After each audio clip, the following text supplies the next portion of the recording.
Setiap tahun pada hari lahir Putri Agung, diadakan perhelatan busana. Para penjahit yang hadir hanya merancang pakaian untuk Putri Agung seorang.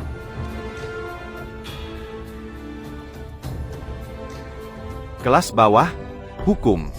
Putri Agung, kumohon beri aku satu kesempatan lagi. Kumohon kasihanilah aku, kumohon kasihanilah aku. Putri Agung.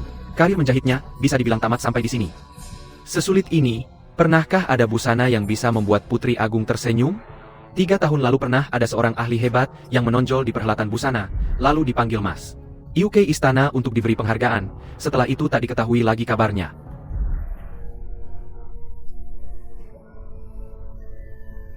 Ayah, Kau membunuh ayahku. 3 tahun kemudian, aku merancang pakaian ini, mempertaruhkan segalanya untuk ikut perhelatan busan. Ini. Datang ke hadapanmu hanya untuk memakaikanmu pakaian tahanan dengan tanganku sendiri. Putri Agung tersenyum.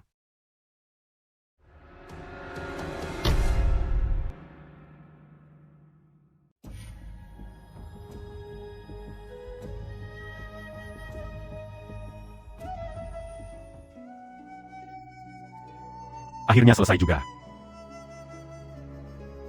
Nak, ayah mau mengujimu. Kenapa? Aku mendesain pakaian ini dengan warna putih. Putih melambangkan kesusian. Putri Agung susi dan anggun, putih adalah yang paling kokoh. Bagus, hebat, sangat cantik. Jimat ini melambangkan keselamatan. Besok ulang tahun Putri Agung, ayah membawanya, perhelatan busana pasti akan berjalan selamat dan lancar. Baik, semoga ucapanmu membawa berkah. Tapi aku tak menyangka, ini justru menjadi jimat maut. Kau kira benar kami memanggilmu ke istana untuk memberimu hadiah? Apa kau tak tahu bahwa putih adalah pantangan terbesar Putri Agung kami?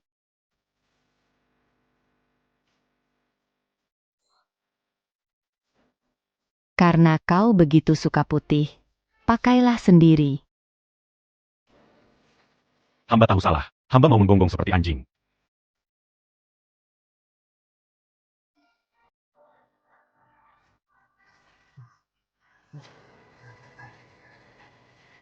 Menggonggong seperti anjing ternyata lumayan lucu juga. Kalau bukan karena aku sedang lelah, pasti akan kutonton baik-baik. Kalau begitu penjahit ini. Bunuh saja. Yang mulia, hamba tahu salah. Di rumah hamba masih ada seorang putri. Dia tak bisa tanpa ayah. Hamba punya sebuah cara.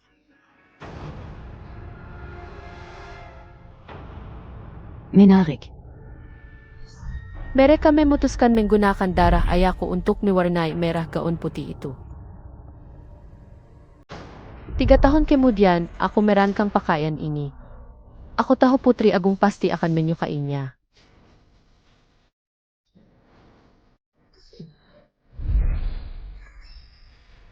Karena pakaian ini diselup dengan darahku.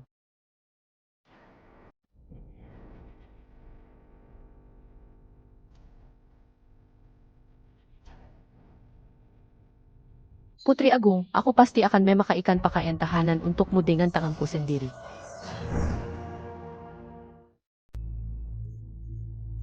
Ingat baik-baik, bahkan seekor anjing, asalkan bisa membuat Putri Agung senang, ia pun jadi mulia. Kalau sampai Putri Agung mengerutkan kening, bahkan seseorang pun tak lebih berharga dari rumput liar. Tapi nyawa si rumput liar ini malah memberiku satu gelang giok. Kalau bukan karena Nona Swelian cepat berpikir dan menemukan cara mengeluarkan darah lalu mewarnai Aun, yang mulia putri juga tak akan menghadiahi Anda. Buang dia di sini saja. Putri Agung sengaja meninggalkan jasadnya utuh, itu sudah untung baginya. Kau begitu berbakat. Swelian adalah yang paling kubanggakan. Mulai sekarang, kau akan kuperuntukkan untuknya. Hamba pasti akan mengabdi sepenuh hati, tidak menyesuaikan harapan besar Putri Agung. Terima kasih, Yang Mulia Putri, telah menghadiahkan hamba seeker anjing yang baik. Cepat gonggong 2 kali, biar didengar Putri Agung. Nona Swelian, hamba berbeda dengan Anda. Hamba manusia, bukan anjing. Kau harus tahu. Jadi anjing ada untungnya, jadi manusia ada risikonya.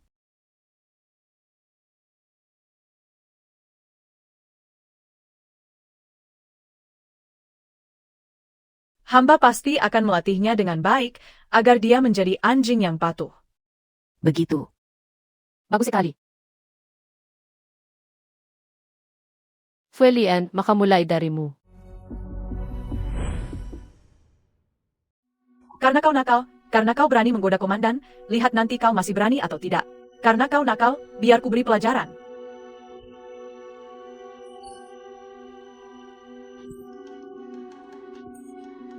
Jangan lihat lagi. Ingat baik-baik, menyinggung Nona Suelian, nasibmu akan seperti ini.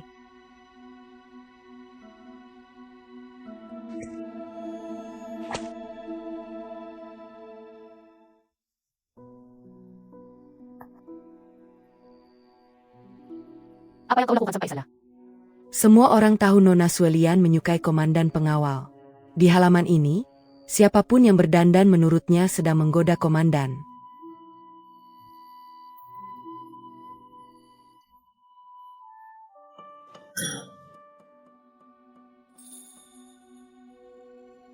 Ingat baik-baik, di halaman ini, Huwag na huwag mong aayusan ang sarili mo.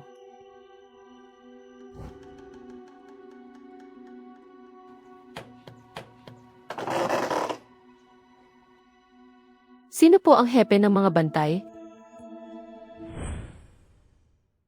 Ang bagong babaeng opisyal ay kumatok pa talaga sa pinto na hep ng mga bantay at nagpasikat-sikat. Pasaharap niya. Gayon ay nahulog ng loob ng hep sa kanya. Matapang siya, pero kapag nalaman ito ni GNG, Suelian.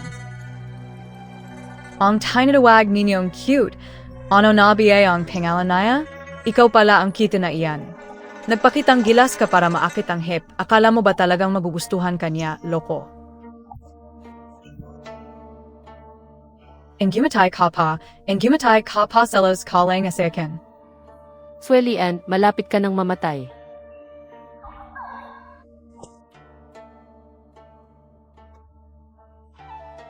masakit ba? Ngayon, tuluyan mo nang na-offense si GNG, Suelian. Paano ka narito sa bakuran mo lang ngayon?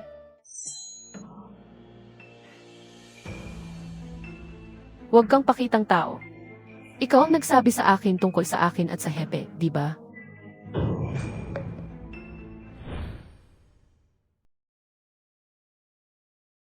Huwag kang pakitang tao. Ikaw ang nagsabi sa akin tungkol sa akin at sa hepe, di ba?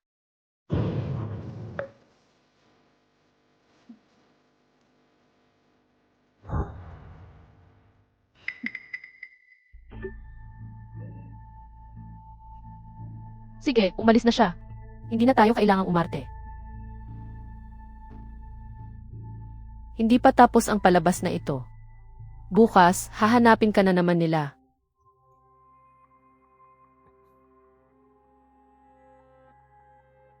Mukhang ilang araw mo na rin kinitahi ang sobre na ito. May pakinabang ba ito? Papabagsakin ko si Suelian. Ano ang dapat kong gawin bukas? Kailangan mo lang ibigay ang liham na ito kay Suelian. Sir. Ang liham na ito ay ibinigay sa kanya na hep. Ang kuta na ito, papatayin ko siya ng walang libingan.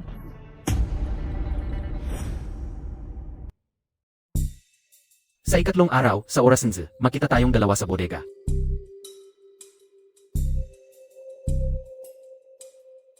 Sige na, buksan mo na ang pintong iyan. Chow Yifan, hindi ba galing mong maging cute? Magdadala ako ng maraming tao para makita ang pagiging kita mo. Makinig ka, pag binuksan na natin ang pinto, mabuti ninyo siyang titigan sa mukha. Kapag umabot ito sa presensya ng nakatatandang prinsesa, kahit gaano pa niya ito ipagpilitan, hindi. Niya may tatanggi. Opo, hindi ako kikindat kahit isang beses. Iulat ko po, may isang lalaki at isang babae talagang gumagawa ng kalaswaan sa loob ng silid. Mabuti, napakabuti. Gayon ang araw ng kamatayan mo, Cao Yifan.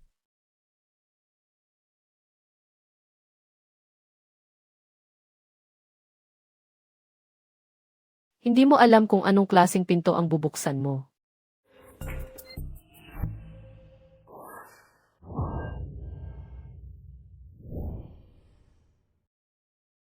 Bodega na naman.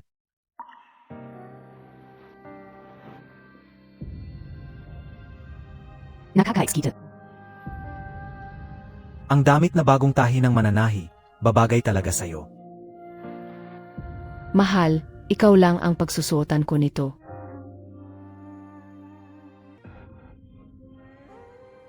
Mahal, maging banayad ka ngayon.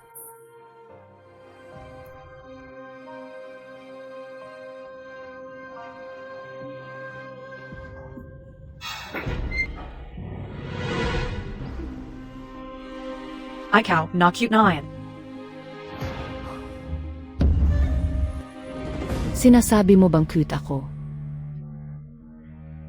Kamahalan ng dakilang prinsesa, hindi po ito totoo. Si Cao Yifan po, siya ang nani. Rasa akin, siya ang talagang kite, kamahalan ng dakilang prinsesa.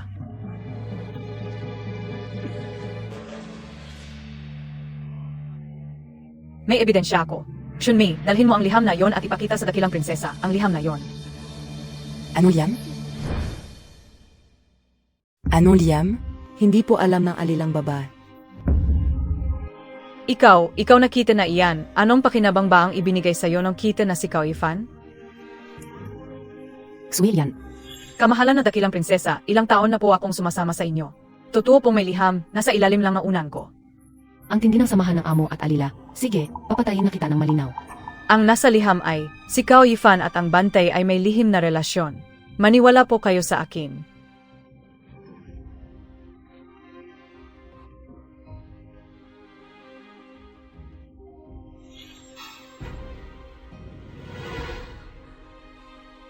Sige, halika, tingnan natin sa silid mo. Buti na lang at matagal na akong naghanda. Wala rin dito. Nathan kaya? Maroon BA asayo? Kamahalan. Kamahalan, nahanap na po. Walang layam. Isang sobra lang.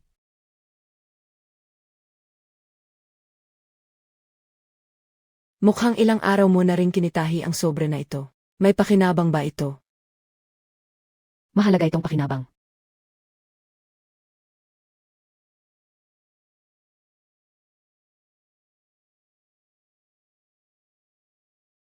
Sa bundok may puno, sa puno may sanga. Ay naku, isang awit ng pag-ibig. Ang puso ko'y tuwang-tuwa sa inyo, pero di ninyo alam. Ang taong iniibig ko, si Zheng Yuan. Iyan ang pangalan ng Prince Consort. Lahat ito ay pakana ni Cao Yifan.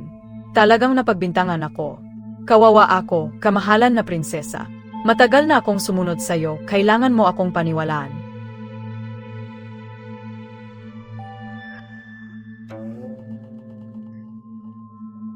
Nagulap pa siyang parang malas na bagay.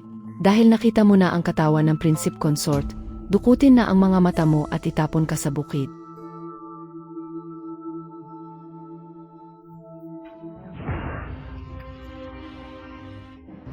Hindi. Ay ko si Cao Yifan. Oo. Mula ngayon, ikaw na ang papalit sa posisyon niya. Kamahalan na prinsesa, pakiusap, bigyan mo pa ako ng isa pang pagkakataon. Wala ka ng pagkakataon. Ngayong araw ang kamatayan mo. Hilahin siya palabas. Kamahalan na prinsesa, kamahalan na prinsesa.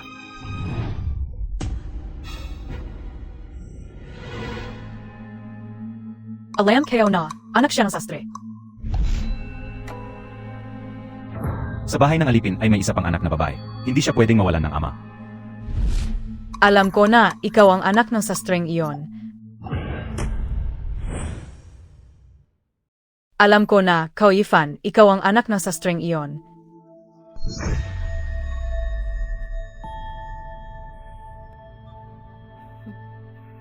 Zastre. Ang alipin ay sastre, kaya natural na anak din ng sastre. Ayon sa sinabi ng aking ama, tila minsan na kitang nakilala. Ako ang namamahala sa Shangi Biryao. Ang mga sastreng nakilala ko. Hindi bababa sa 800, kung hindi man 1,000. Ang paho. Linisin mo na agad. Opo, kamahalan na prinsesa, kamahalan na prinsesa.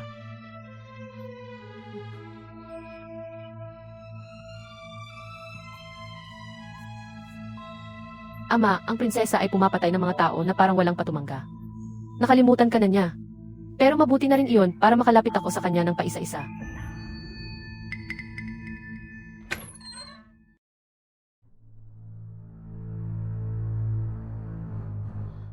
Kamahalan na prinsesa, kayo po ba iyan, kamahalan na prinsesa?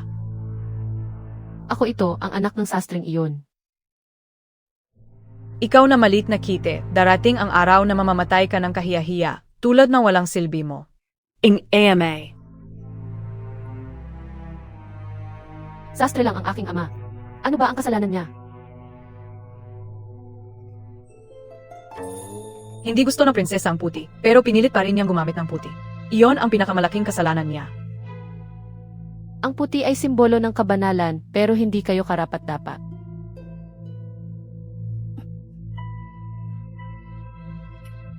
Masamang tao, ano ang gagawin mo sa akin?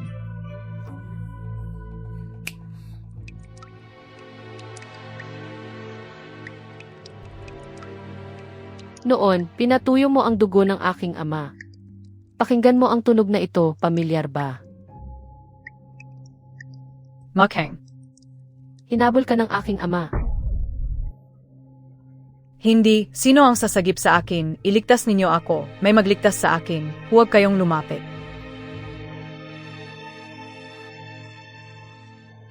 Ang buhay na ito ng hamak ay ipinagpalit pa nga ako ng isang dead bracelet. Ang buhay ng aking amang parang hamak, ang jade bracelet na ipinagpalit mo, ibinabalik ko sa'yo.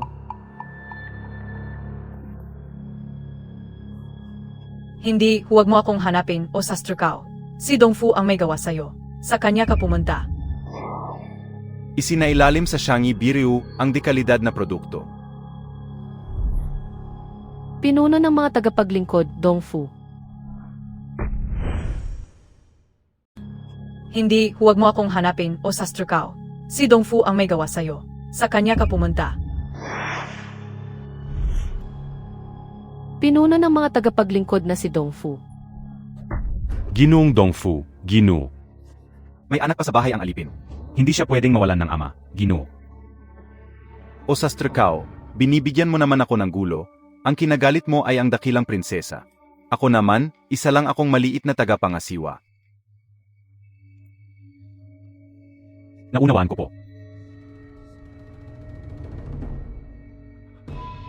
Ginoo, ito na ang lahat ng ari-arian ng alipin. Ang hiwagang ito, ang tanging pamana ng aming pamilyang Kao. Sana tanggapin mo ito, Ginoong Dongfu. Pakiusap na ipagmalaki mo ako sa harap ng prinsesa. Magsabi ka ng magagandang salita para sa akin. Salamat po, Ginoo. Dongfu, kung may liligtas mo ang buhay ko, gaganti ako ng lubos at habang buhay kitang igagalang. Pakiusap, Dongfu, pakiusap. Si.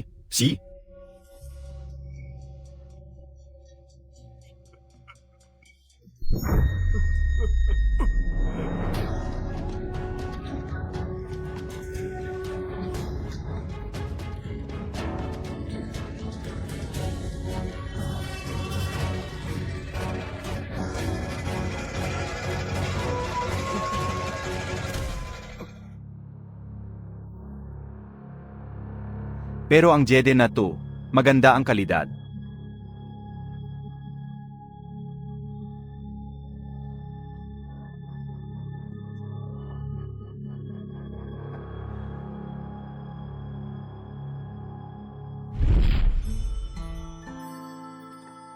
Si Dongfu ang pumatay sa atay mo. Sabi niya, inagaw ni Dongfu ang jade pendant na yon. Iyan ang pinaghirapan at ipon ng tatay ko para sa aking dowry. Maganda ba ang bagong bestida ko? Maganda, talagang maganda, anak. Ito ang aming heirloom. Itatabi ko to bilang dowry mo balang araw. Ayoko ng kahit anong heirloom, ayoko rin ng dowry, ikaw lang ang gusto kong laging ligtas. Si Dongfu ang kanang kamay ng Grand Princess. Paano natin siya lalabanan? Ang unang hakbang sa pagdaig sa kalaban ay kilalanin siya. Walang silbi kayong mga inutil. Saan pa at inaalagaan ko kayo? Ni isang maliit na bagay, di ninyo magawa. Tandaan nyo to sa susunod, o kung hindi, mapapatalsik ang mga ulo nyo sa mga balikat ninyo. At natuklasan ko na ang pinakamalaking sikreto niya.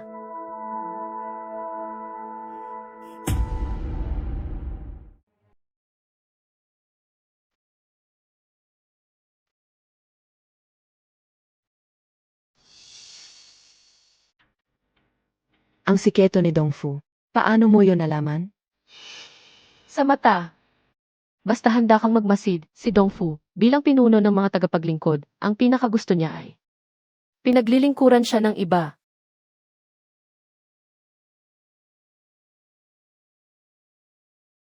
Pero kapag naliligo siya, wala siyang pinapalapit na kahit sino.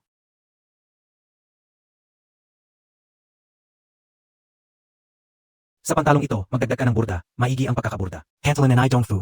2.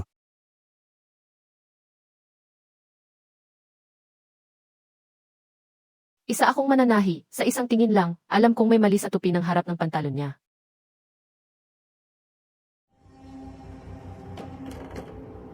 Ang pinakamalaking sikreto ni Dongfu ay Mal, ite.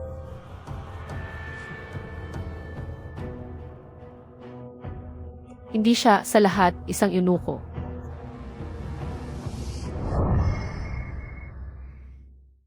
Sinong mahal mo? Huwag kang basta-basta tumawag. Walang hiya, ang kite mo naman. At ikaw, ang pasaway mong bata.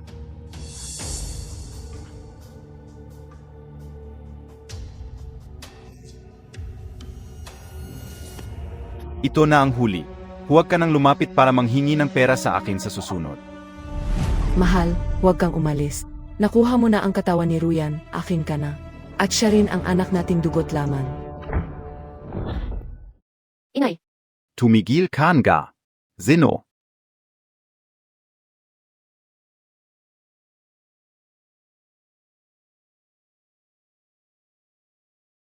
Kite, pinapatawag talaga kita.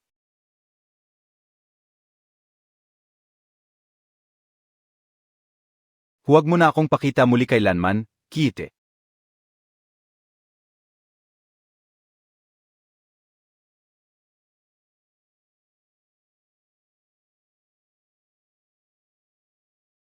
Napakadelikado nito, bumalik na lang tayo sa palasyo.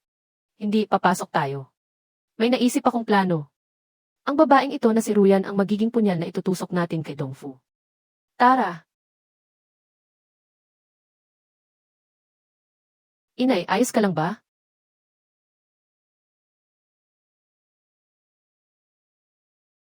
Zeno kayo? Mga kaibigan,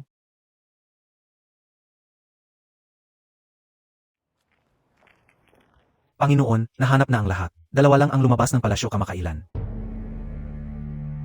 Zeno? Si Cao Yifan, ang pinuno ng mga babaeng opisyal, at isa pang si Chunmei. Interesante.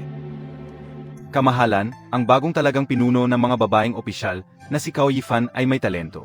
Ngayon, naayos niya ng maayos ang mga gawain ng inyong mga tauhan, kamahalan ng Grand Princess. Mas magaling pa siya sa asong si Tsuelian. Magagamit naman siya ng maayos. salamat sa pagkilala ng Grand Princess. Salamat din sa pagtingin ni Dongfu, Panginoon. Kamahalan, si Cao Yifan na ito ay isang mananahi. Bakit hindi na lang ipagkatiwala sa kanya ang tindahan ng ready-made na damit sa ilalim ng pamumuno? Nang alipin niyo, para makatulong din siya sa Grand Princess, hindi ba? Sa ganitong maliit na bagay, ikaw na ang bahala. Opo.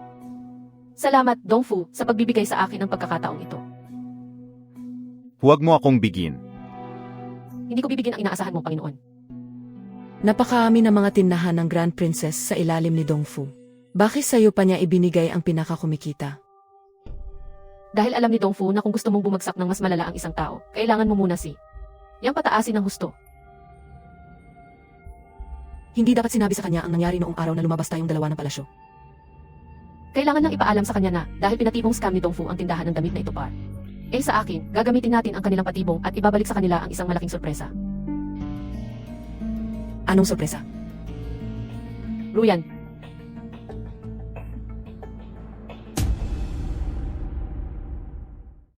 Ginoong Dongfu, handa na ang lahat. Nayayos na ng alipin na ilagay ang mga bagay sa tindahan ng dami. Sa dami ng mga taong panandaliang lumitaw sa tabi ng prinsesa sa mga nakaraang taon, iba ako, si Don. Kfu, S.A. kanila. Ang hambog na babaeng hindi alam ang taas ng langit at lalim ng lupa. Mangahas na manggulo sa ulo ng Diyos ng lupa.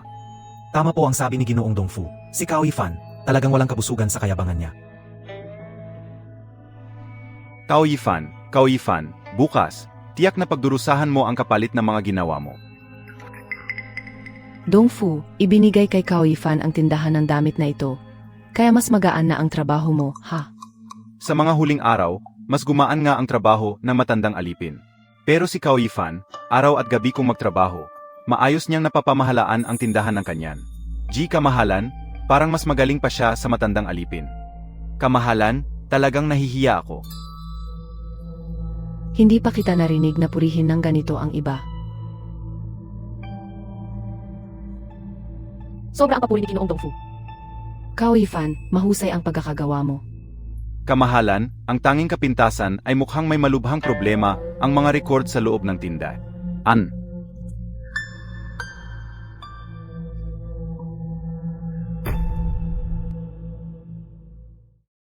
Ginawa mo akong tagapangasiwa. Tama yung ang sinala mo. Inilagay nila ang peking libro ng mga tala sa tindahan ng damit. Ang plano ni Dongfu ay ang peking aklat na ito.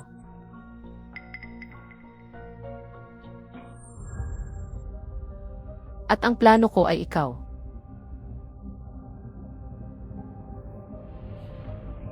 Bukas, dadalhin ko rito ang prinsesa. Lugi. Ang tindahan ng damit na ito ang pinakamalaking kumita sa ilalim ng pangangalaga ng matandang Ipin. Ayon sa lohika, kahit pabayaan lang ito ay hindi dapat malugi. Pero ibinigay ang tindahang ito kay Cao Yifan 1 buwan pa lang, pero nalulugi na ito. Talagang hindi dapat ganito, maliban na lang kung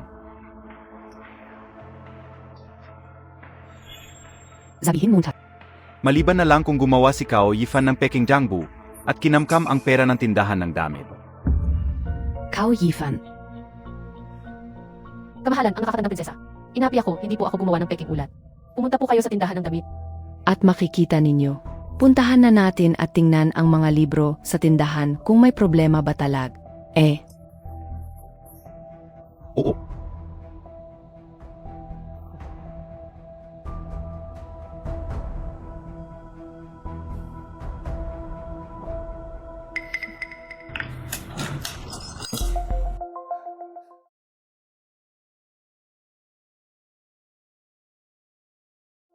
Azawa.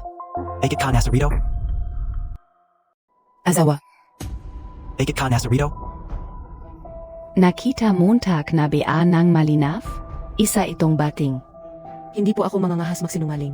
Kagalang-galang na nakakatandang prinsesa, Ginoong Dongfu, kung bating man siya o hindi sa buong mo. Dong ito, ako marahil ang pinakalamang nakakaalam. Dongfu.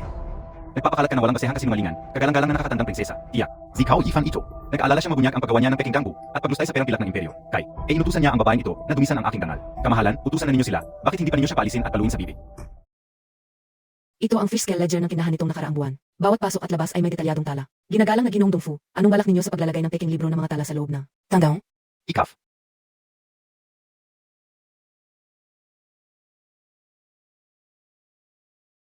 Ako ay isang marangal na babae. Matapos kunin ni Ginoong Dongfu ang aking katawan, wala akong nagawa kundi ituring siya bilang aking azawa. Nang maglaon, nalaman ko na si Ginoong Dongfu ay mula sa palasyo. Pero pinagbantaan niya ako na huwag ko itong ipagsasabi. Kung hindi ay ipapahamak niya eh. Kao. Tumahimik ka. Wala kang ibang sinasabi, kundi mga kasinungalingan. Kagalang-galang na nakakatandang prinsesa. Ang babaeng ito ay puro kalokohan ang sinasabi. Iyak na nainggit siya sa kapangyarihang tinatamasa na matandang alipin sa tabi ninyo. Kaya siya'y nagkalat na malaking kasinungalingan at bala gamitin ang katawan ng matandang alipin para makalapi. TSA inyo. Kamahalan, malinaw nawa ang inyong paghatol. Matandang tao na si Dongfu sa tabi ko na ng mahabang panahon at may kaunting alam ako sa kanyang pa. Katao, ikaw naman, isang karaniwang babae sa bayan. Hamak na gaya ng damo, mas malamang na gumawa ng ganoon. Pagkukunwari upang makalapit sa kapangyarihan. Ilabas siya, putulin ang dila niya. Totoo po ang bawat salitang sinabi ko. Pakiusap, maniwala kayo sa akin. Kamahalan, ama.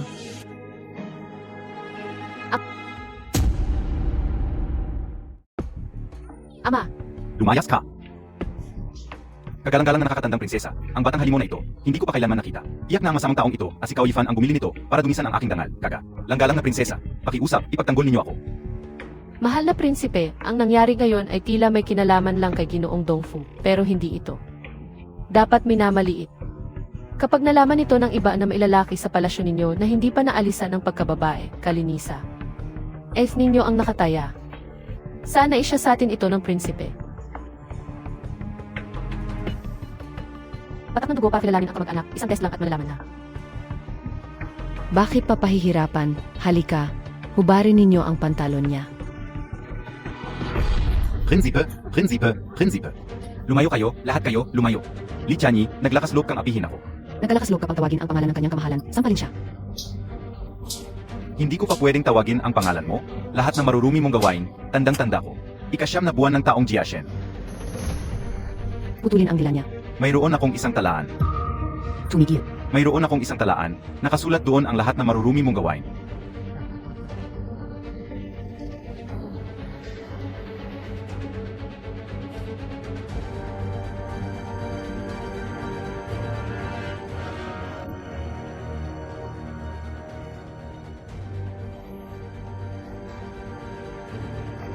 Punong katiwala Dong Fu, maling akala lang po ang lahat kanina. Sabi ninyo, mayroon kayong isang talaan.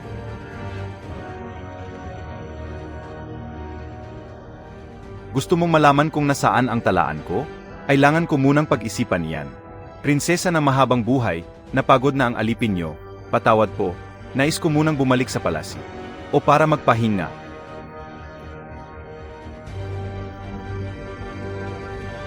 Tay, umalis ka hanggang. Tay,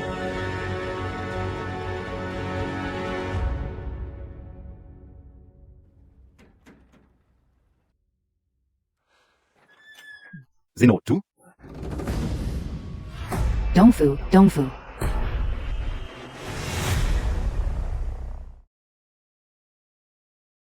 Li Tianyi, naglakas loob ka talaga.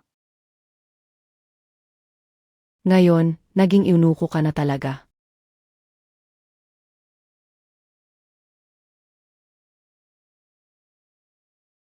Li Tianyi, naglakas loob kang gamitan ako ng kastrasyon. Hindi ka ba natatako sa talaang hawak ko? Isang kulisap lang ang tulad mo, akala mo ba talaga may halaga ka? Wala pang ipinapanganak na makakapagbanta sa kanyang kamahalan. Li Tianyi, alam na alam ko ang mga kalaswaan mo. Kung ganito mo ako tratuhin ngayon, magsisisi ka rin.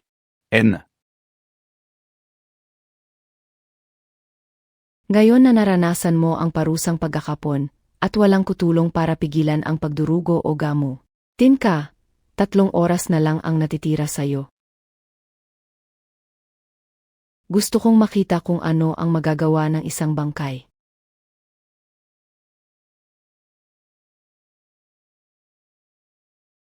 Habang buhay kang umaarte, sa huli, naging eunuko ka rin pala.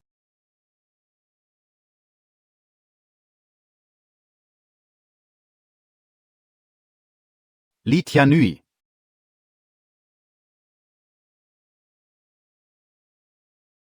Ginoong Dong Fu.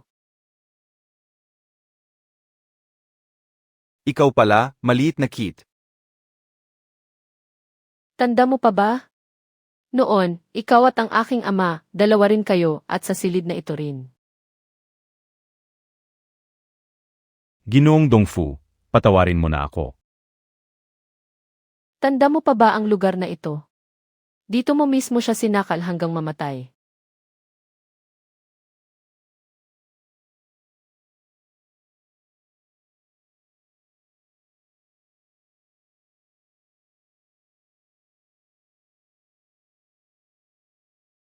Ang jade pendant na ito ay bahagi ng aking dote. Dapat itong ibalik sa tunay na may-ari. Ikaw ang anak ng sastre, tama.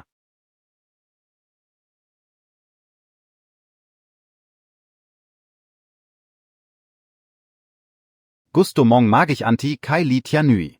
Kung wala ang talaan ko, tingnan natin kung paano ka magtatagumpay. Ang hindi makuha ni Li Tianyi, lalong hindi mo makukuha.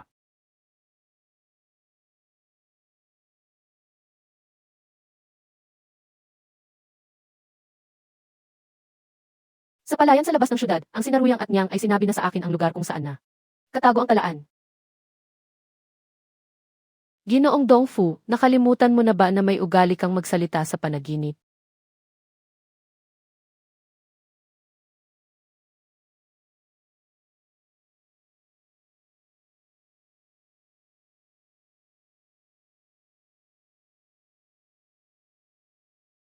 Hukay namin ang talaang inilibing ng malalim ni Dongfu at naroon ang nakasulat na lahat tungkol. Prinsesang mahaba ang buhay. Talagang dapat pasalamatan si Dongfu at ang talang ito dahil nalaman ko na ang taong pinakaimportan. Sa puso mo ay ang Prinsip Consort. Huwag kang mag-alala, hindi magtatagal, aalisin ko siya sa tabi mo.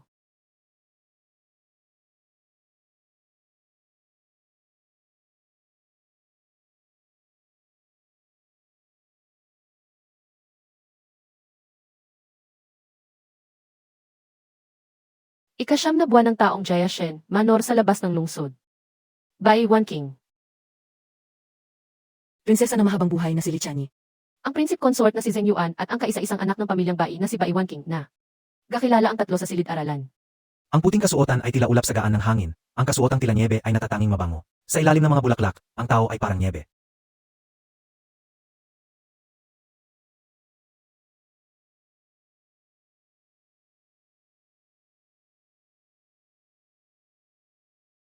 Bai Wanking, naglakas loob kang agawin sa akin ang lalaki ko.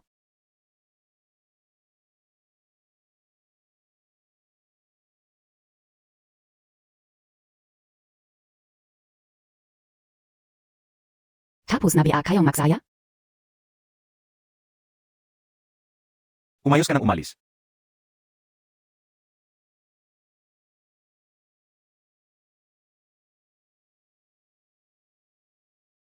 Noong gabing iyon na may kulog at ulan, ang paglapastangan at pang-aalipusta pala ay simula pa lang. Nang bangungot ni Bai Wanking.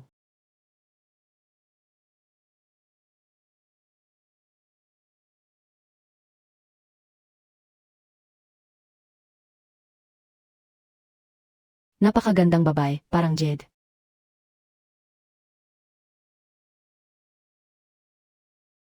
Napakagandang babae, parang Jed.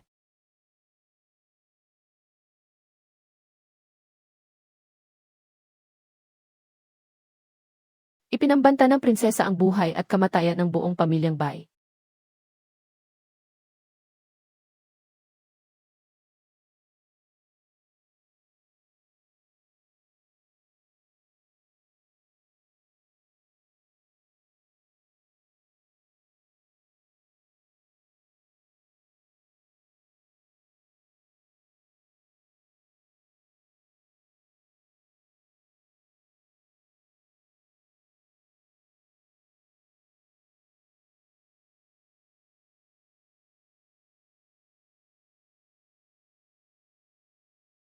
Hindi ba gusto Montag ang puti?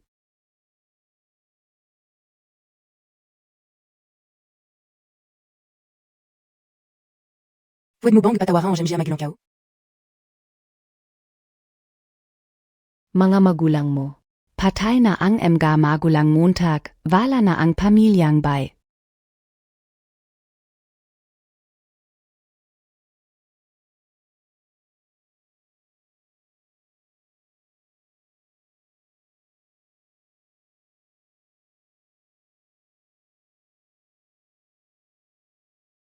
Sa ikasyam na buwan ng taong Jayashen, pinatay ng Prinsesa Litiani ang buong angka ng Bai.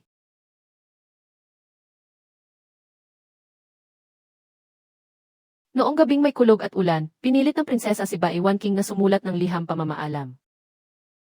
Nine love ako sa iba. Ikaw na nasa ilalim ng mga bulaklak, ang ako na iyon. Kalimutan mo na lang.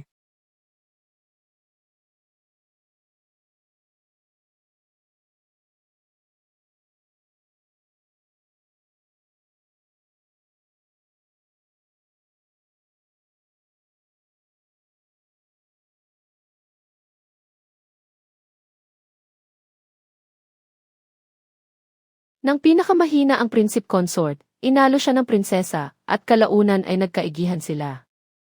Sa huli, natuloy ang kasal nilang mag-asawa.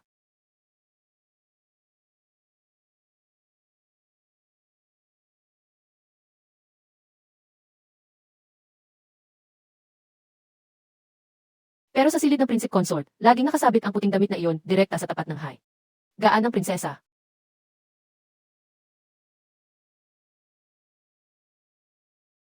Kaya ang puti ang naging pinakamalaking bawal ng prinsesa. Narinig mo, Pia? Iyong multo kagabi. Narinig lang? Nakita ka o mismo. Nakaputi ang suot ng multong iyon. Narinig ko na ang multong iyon ay isang namatay na may hinanakit. Noong gabi ko, na nagbubuhos ng timba, nakita ko ang multong iyon. Parang kumakanta siya ng kung ano, ang tao sa ilalim ng mga bulaklak, parang Jed. Hinaan mo ang boses. Narinig ko sa bantay na si Sang Dadan. Kagabi raw uminom siya ng kaunting alak at sinundan niya ang multo hanggang sa nahanap niya ang tinitirhan nito, doon sa abandonadong manor. Magtatagumpay ba talaga ito? Paano kung maiba na pumunta rito? Karaniwan, walang mga has na sumausaw sa ganyang malas. Kung hindi rin dumating ang taong iyon. Huwag kang mag-alala, kahit malaman niyang multo kami, siguradong darating siya. Becky? Nilamon ng pananabik.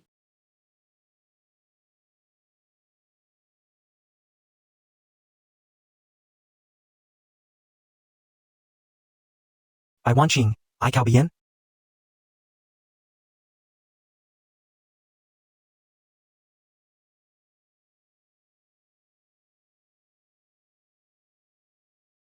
Wanching, ikaw na. Umalis ka nang hindi nagpapaalam. Alam mo ba kung gaano kita na-miss? Sinabi mong kalimutan kita sa ilalim ng mga bulaklak, pero hindi ko magawa.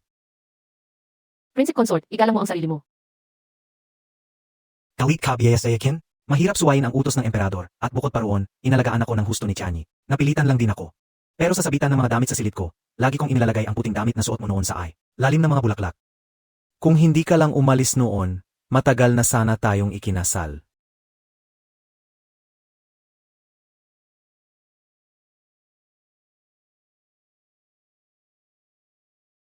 Hindi ka aside by Wanching. Sino ka? Prince Consort, pakalmahin ang galit mo. Hindi ko sinasadyang manlin lang. May katotohanan lang akong hindi na kayang itago. Zheng Yuan, ayaw mo bang malaman ang hinaing ni Baiwan King?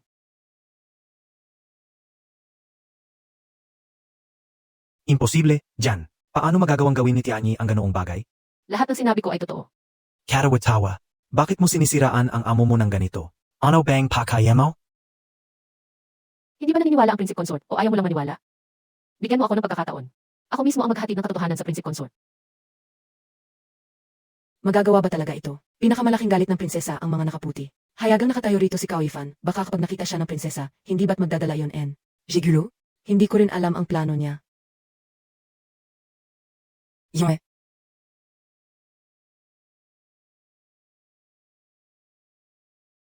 Magsiwala ka sa kanya.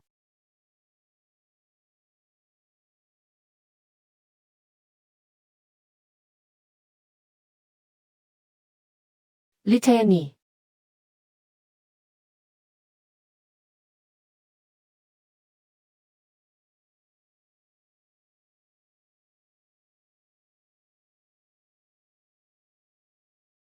Li Tianyi. Ikaw ba ang multong sinasabi nila sa loob ng bakuran nila? Talagang sumusunod ka pa rin sa akin kahit patay ka na, Baiwan King. Sa mga nakaraang taon, natutulog ba ng payapa ang prinsesa? Natutulog sa tabi ng kanyang kama ang nililigawang taong ito, at araw-araw ay mahimbing ang tulog. Kung gabi-gabi siyang mahimbing matulog, malamang walang bagay sa tabi ng kanyang kama na makakapag abagabag sa Grand Princess. Ang puting damit sa sabitan, tiyak na labis na gusto ng Grand Princess. Ang puti ay sumisimbolo sa kadalisayan, ibig sabihin sa puso ng Panginoong Konsorte, ako ay isang banal at hindi maruruming nilalang. Ang puting damit sa sabitan na iyon, tiyak na hindi maalis o maitatapo ng Grand Princess. Noong nagkapaligaya ka sa ilalim ng ilang lalaking iyon, sa tingin mo ba ay kasing linis ka pa rin na Lotus? Isang bagay na nilaro at sinira na, iniisip mo pa bang titingin pa sa'yo si Zheng Yuan, dahil lang iyo. Gusto mo ring agawan ang kanyang kamahalan ng lalaki. Ako ang panganay na anak ng kasalukuyang emper. Adwa. Ano mang gusto ka o nakukuha ka o? Bakit ba si Zheng Yuan ang nakikipagligawan ayo? Ang hindi makuha ay sisirain, kaysa sirain si Zheng Yuan, mas ikatutuwa kung sirain ka.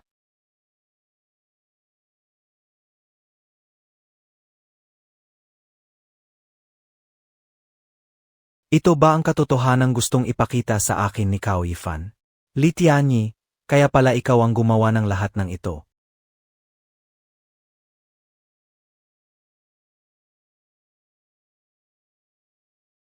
Bei Wanking, kahit multo KPA, anon gayon? Kaya kitang pinsalain minsan. Kaya ko ring pinsalain ka sa ikalawang pagkakataon.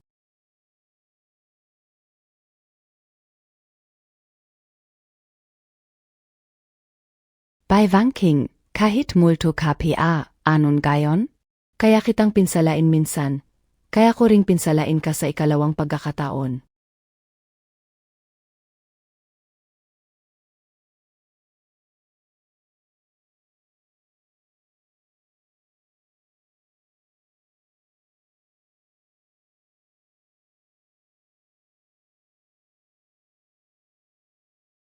Ngayong alam mo na ang sakit, hindi ka ba natatakot na makilala ng prinsesa kung sino ka? Kung hindi tayo magsusugal ng ganito, paano pa aaminin ang Grand Princess mismo? May ilang katarungan na kailangang ipaglaban kahit kapalit ay buhay. Kung hindi mo inagaw ang gampanin ni Wanking kagabi, hindi ko malalaman na napakasama at napakawalan. Jiao Pala and I, Li Tianyi. Sobrang liit ng dahilan ng pagkamatay ni Wanking. Kahit Grand Princess siya, ipaghihiganti ko siya. Naimbestigahan ko na, sinasabi na mula pagkabata ay lubos na minahal si Li Tianyi ng Emperatrisang Ai ng bayan, kaya naging arogante at mapang-api siya. Kahit ang emperador ay pinuno ng isang bansa, may pabor ng Emperatrisang Inang Bayan ang Grand Prince, at hindi man lang pinapansin si Crown Prince Li Zuan. Ang dahilan kung bakit ipinadala ang Crown Prince sa hangganan ay dahil gusto siyang saktan ng Grand Princess sa lahat ng oras. Saktan siya. Dahil napakabuti ng Emperatris sa kanya, pero nang isilang niya ang Crown Prince, namatay siya sa hirap ng panganganak. Kaya inakala ni Li Tianyi na ang kapatid niyang ito ang kumuha sa kanyang ina.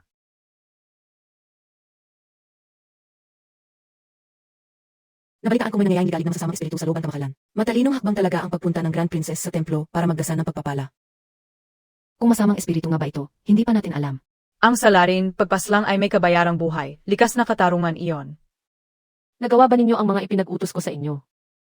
Nagawa ko, pumunta ako sa tea house at sa entablado sa hilaga ng lungsod. Pumunta ako sa overpass at sa pamilihan sa timog ng lungsod. Ang masasamang ginawa ng Grand Princess, nasabi na namin sa mga kapitbahay, panoorin na lang natin NG pala ba? Kamahalan ng Grand Princess, dahil itinuturing mo ang mga mamamayan bilang mga langgam, ngayon ay hay. Ilahin ka ng mga langgam pababa mula sa altar. Ang unang hakbang ay hihiyain ka sa galit ng mga karaniwang tao na minamaliit mo. Ang salarin, pagpaslang ay may kabayarang buhay. Likas na katarungan iyon. Kamahalan ng Grand Princess. Nagumapaw na ang galit ng bayan, ayos lang ba talaga ito? Ang mga tao may kanya-kanyang antas. Kami ang maharlika. Kami ang pinakamataas na nilalang. Ang buhay ng mga aliping ito ay walang halaga, lalo na ang galit nila.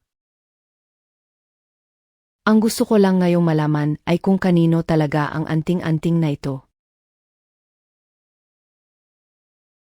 Bakit huminto ang kalesa? May humang sa kalesa sa gitna ng kalsada. Pero naniniwala akong may isang taong tiyak na mapapansin ito, at ang taong iyon ay siya ring nagbi. Ay sayo ng kapangyarihan. Ang mga munting ito, talagang sumobra na, naglakas loob pang harangin ang karwaheng maharlika.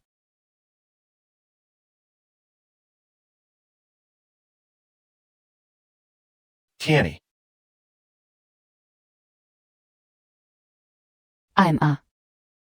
Hinihiling ko sa emperador na parusahan ng mabigat ang Grand Princess at ibalik ang katarungan sa Family Bai. AMA. Lumuhod ka sa harap ko. Bakit ako luluhod?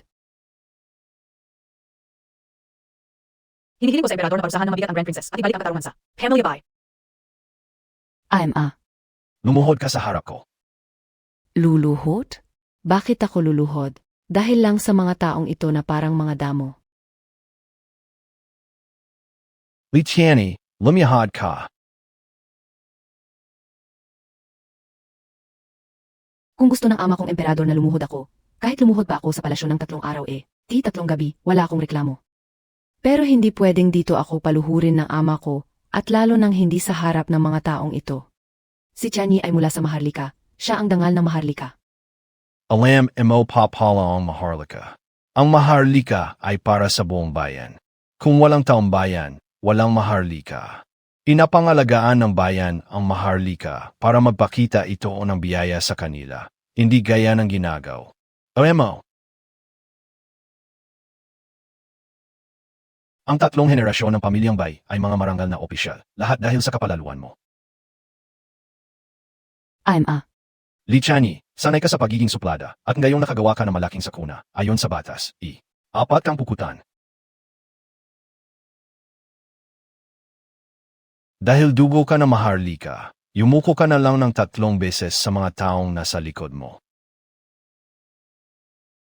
Ama, paano ako yuyuko sa mga taong ito?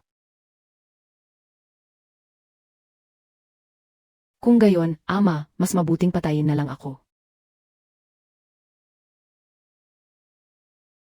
Kung malaman ito ng ina ko, hindi niya ako patatawarin. Huwag mo banggitin ang nanay mo.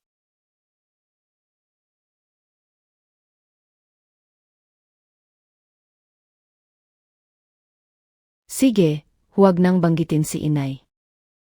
Kung gusto ako ng ama na lumuhod, luluhod ako.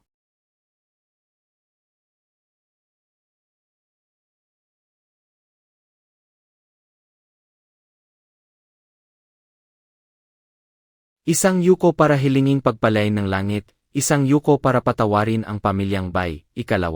Yuko para patawarin ang pamilyang Bai, 3 yuko para maunawaan ako ng lahat.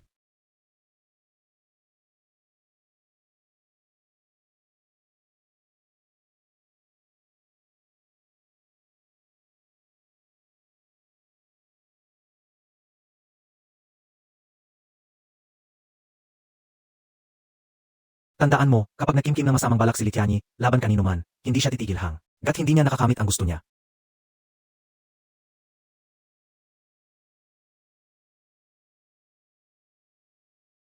Kauyifan, Ikaf Pala. Tapos Kana.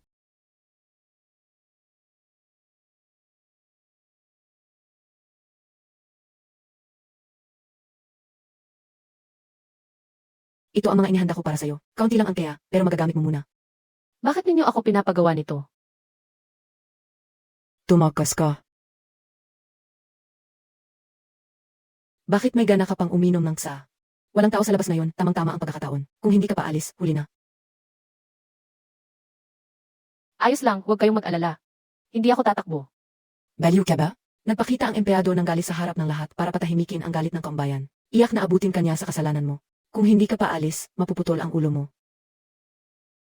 Sa laki ng mundo, lahat ng lupa ay sa hari. May mga bagay na hindi masasagot ng pagtakas.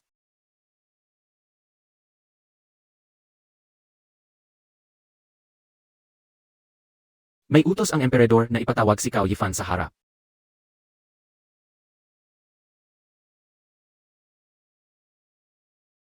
Ang alila mong si Cao Yifan ay humaharap sa emperador.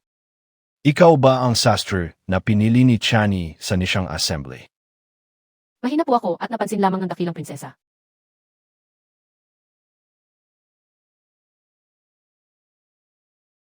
Alam ko na ang nangyari sa pamilyang Bai. Pero paano nalaman ng mga mamamayan noong araw ang katotohanan?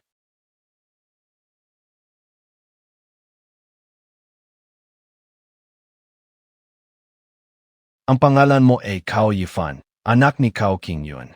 Inulaan mo ang damit ng dugo mo. Nagwagi ka sa paligsahan ng nisyang. Lumapit ka kay Chani.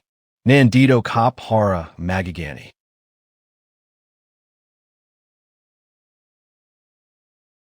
Kung alam na ng emperador, handa akong tumanggap ng parusa. May tao, bigyan siya ng upuan.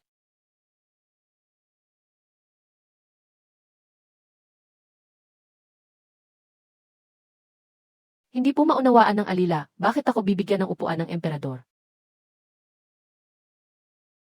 Pakinggan mo ang kwento ko.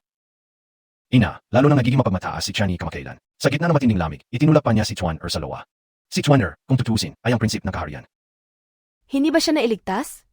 Naglalaro lang ang mga bata, huwag masyadong seryoso. Huwag seryosohin. Ilang araw lang ang nakalipas. Inatay niya ang isang alilang babae dahil lang sa dalawa niyang papo. Ang prinsip ng palihim. Ngayon pati mga bagay ng mga alila, kailangan pang istorbohin akong emperador? Ang demi-emo ng daldal. Agod na ako, lumabas ka na. Bagamat ako ang emperador, maraming bagay na kahit ako ay hindi maaaring labagin. Pakiusap sa emperador na disiplinahin ng mabuti ang dakilang prinsesa. Kamakailan, inaapi niya ang taong bayan at kumikitil ng buhay. Kung magpapatuloy ito, tiyak na magdudulot ito ng malaking sakuna. AKO.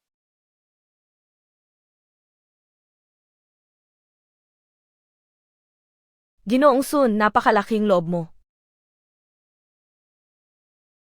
Ginoong Sun, napakalaking loob mo.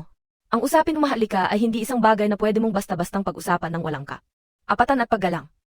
Ihuli siya, hatakin palabas at pugutan ng ulo. Sandali, Inang Rina, pag-isipan mo munang mabuti. Si Ginoong Son ay isang opisyal na tuwiran magsalita at magpayo. Wala siyang ginawang mali. At sa dinastiyang ito, wala pang naunang pinugutan ng ulo na opisyal na tuwiran magsalita. Kung wala pang naunang ganito, hindi na lang pugutan. Halina, putulin ang dila niya. Inang Rina. Mal non prador, mal non prador, mal non prador. Ang kay Ginoong Son ay mukhang pabor lang ng Rina kay Lichani, pero may mas malalim na dahilan. Hindi po maintindihan ng alila. Si Ginoong Son ay laging tapat sa akin at matagal nang hindi matanggap ang pagkontrol ng Rina sa Emma Helen. Ilang ulit na siyang nagpayo na isuko na ng Rina ang kapangyarihan, itigil ang pamumuno mula sa likod ng tabing at ibalik sa akin ang pamahalaan. Ginamit ng Rina ang usapin ng prinsesang nakatatanda para parusahan ang maraming mahahalagang opisi. Sa totoo lang, inalis niya ang kapangyarihan ko. Mukhang kusang loob na humiling ang Crown Princep na manguna sa hukbo, pero ang tutuoy para makayo. Sa paglipo ng Rina sa kampo ng Crown Princep. Ilang taon ko nang hindi nakikita ang Crown Princep. Sao Ifan, iba ka sa iba. Wala pa akong nakitang ganoon katalino at tapang sa isang simpleng sastre. Paano po nais ng emperador na kumilos ang alila? May plano ako. Lumapit ka at ibulong ko sa iyo.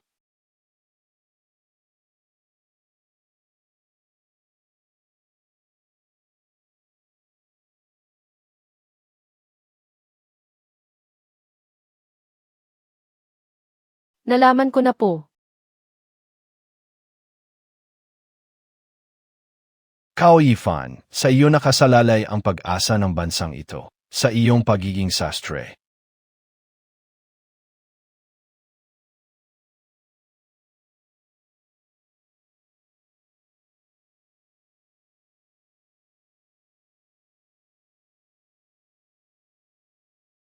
Grabe, sobrang guwapo. Kailan pa nagkaroon ng ganitong tao sa kabisera? Ang alam ko lang, bagong balik siya sa kabisera. Pero ang tikas at tindig ng binatang ito ay hindi talaga pangkaraniwan. Siguradong hindi siya mula sa ordinaryong pamilya. Alam ko na kung sino siya. Sino? Siya ang kasalukuyang Crown Prinsipe, si Lei Juan. Totu? Talagang marangal at kaaya-aya.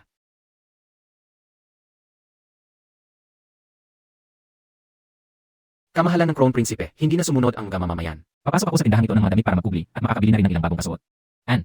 Sasamahan ko po kayo. Hindi na kailangan. Huwag na natin gawing napakalaking abala. Baka may istorbo na naman ang mga mamamayan. At saka, malapit na ang anibersaryo ng kamatayan ng Inang Reyna. Bibili ako ng ilang bagong damit para sunugin para sa kanya. Gusto kong ako mismo ang pumili.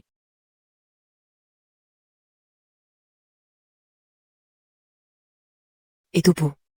Maganda sa daw. Ang mga telang ito ay ihatid sa pamilyang Zhao sa timog ng lungsod. Maingat.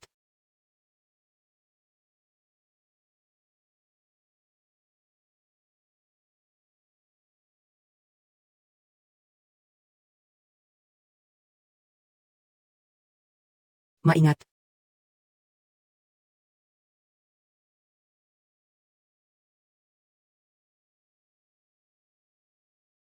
Binibini. Ayos lang po ba kayo? Maaari na ninyo akong bitawan. Binibini, hindi ko sinasadyang yakapin ka. Ang ibig kong sabihin, hindi ako yung tipo ng mahilig sa babae. Napakaganda mo, pero ako. Ayos lang po, Ginoo. Ang tela ko. Sa susunod, tiyak na hingi ako ng tawad sa Binibini. Gino, sarado na po kami. Sarado na. Gino, buong araw kang tumingin ng tela ngayon. May nagistyon ka ba? Mga tela, napakaganda ng mga telang ito. Gino, wala siya ngayon. Bukas ang umaga, bukas siguradong naroon siya. Salamat sa pag-abiso, Binibini.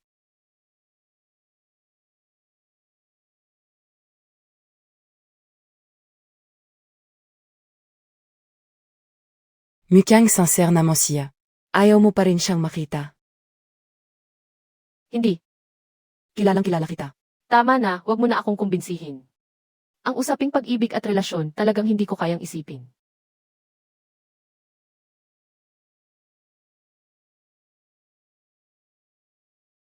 Kung hindi ako nagkunwaring umalis, baka hindi ko nakita ang binibini ngayon. Ginoo, Bigyan mo ako ng pagkakataon. Bukas lang, at kung pagkatapos nito ay ayaw mo pa rin akong makita, hindi na ako mamimilit. sige na nga. Mula sa makikita, bukas pa ang isang araw. Pupunta ba tayo roon para silipin? Oo. Narinig kong mula noong nangyari yon, lagi nang nakakulong at nagmumuni-muni ang kanyang kamahalan. N.A. Prinsesa. Sa pagkakataong ito, talagang ang nagbago na ang prinsesa. Narinig kong habang nakakulong at nagmumuni-muni siya, lagi siyang nagdasal at nagbabasa ng mga sutra para sa kapakanan ng mga tao. Talagang ang biyaya ng emperador. Biyaya ng emperador.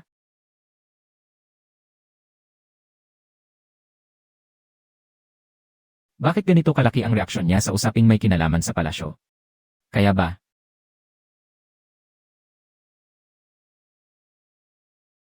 Kamahalan. Naisagawa mo na ba ang ipinagawa kong pagsisiyasat? Ulat sa kamahalan, malinaw na ang lahat. Ikwento mo na detalyado. Ang babaeng yon ay si Cao Yifan, ang kasalukuyang punong opisyal ng Shangi Burao sa palasyo. Noong nakaraang 6 na buwan, siya ang nanguna sa Nishang Festival. Pagkapasok niya sa palasyo, naglingkod siya sa ilalim ng dating punong opisyal na si Quelian. Sakto namang nagkamali si Quelian, kaya napansin siya ng prinsesa at naupo sa kasalukuyang pwesto. Pagkatapos, kinuha rin niya sa kamay ni Dongfu ang tindahan ng gagamit at doon ay nagkaroon sila ng kaunting alitan. Pagkaraan, nawala rin si Dongfu nang hindi malaman ang kinaroroonan, kaya tuluyan na niyang nakuha ng tindahang iyon. Sa ganitong usapan, mula nang pumasok siya sa palasyo, si Li Tianyi muna pagkatapos ay ang paborito. Nang tao sa tabi niya na si Xuelian, saka ang pinagkakatiwalaan si Dongfu, sakto namang nagkaroon ng gaaksidente. Mukhang ang lahat ng ito ay Nakaturo kay Li Tianyi ang mabuti kong kapatid.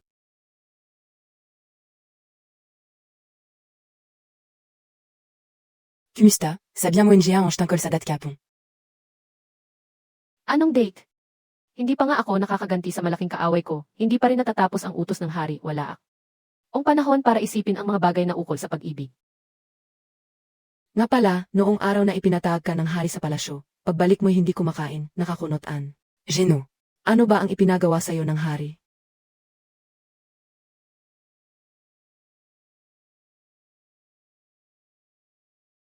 Nakakainis, ara-araw puro pukpok. Kailan ba matatapos to? Ipinagutos ng hari na ikulong kayo sa bahay ng 49 na araw. Kalahati pa lang ang lumipas. Ang ingay Montag. Si Cao Yifan, ang cute na ito, anong ginagawa niya kamakailan? Patumbahan si Li Tianyi. Paano mo gagawin? Sa mga araw na ito, pinag-isipan ko ng mabuti. Kung gusto mong pabagsakin si Li Tianyi, kailangan siyang gumawa ng isang napakalaking kasalanan. Anong napakalaking kasalanan? Pumatay sa harap ng lahat. Ha? Nakapasok pa nga siya sa palasyo para humarap sa emperador. Isang babaeng singbaba ng damo ang tulad niya, ano bang pakay ng ama ko sa pagpatawag sa kanya? Hintayin mo matapos ang pagkakakulong ko. Kapag nakagawa na siya ng napakalaking kasalanan, Sisiguraduhin kung mamamatay siyang walang maihihimlay na labi. ako mismo ang magpapasuot sa kanya ng bilangguan na damit.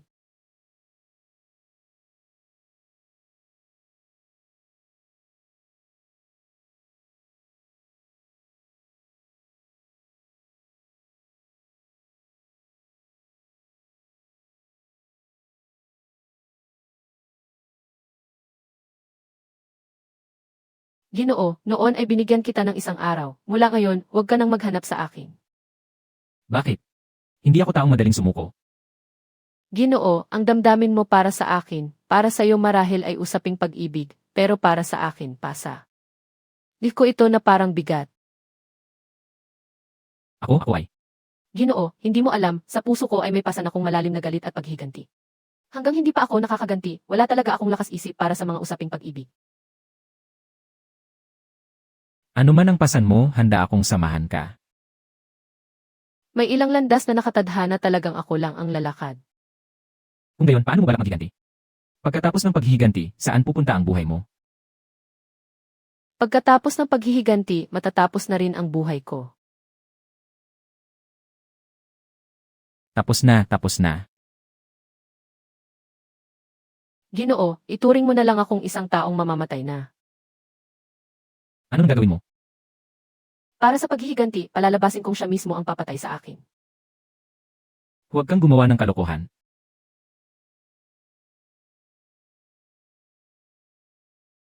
Bukas, sa ikatatlo ng Zishi, hahayaan kong ako ang patayin niya gamit ang sariling kamay. Ginoo, kalimutan mo na ako.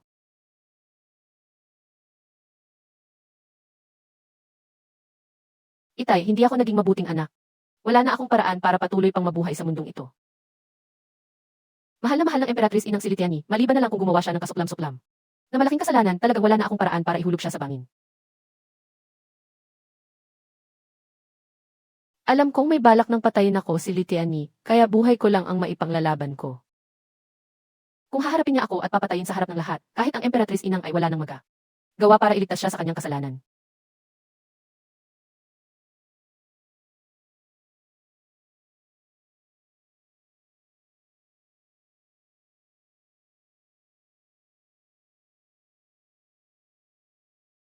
Sa ganitong paraan, naipaghiganti ko na ang matinding put ko at hindi ko rin bibigyan ang utos ng Emperador.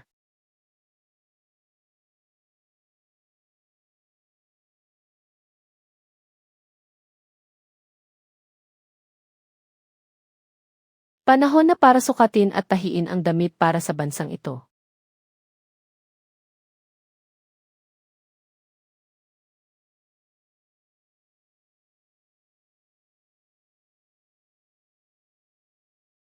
Itay, malapit na akong dumalaw sa'yo.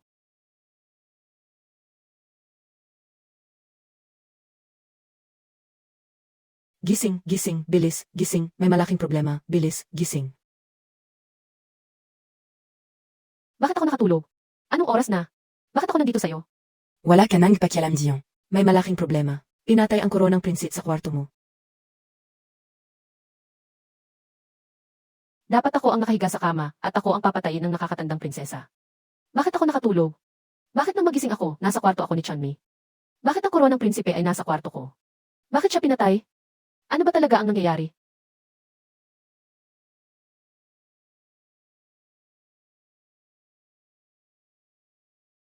Iimbestigahan mo ito ng mabuti. Bukas, sa ikatatlo ng Zishi, ano ang plano niya? Opo, Kalungan.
Ano ba talaga ang nangyayari? Kaoifan, hayop ka, bakit hindi kita napatay?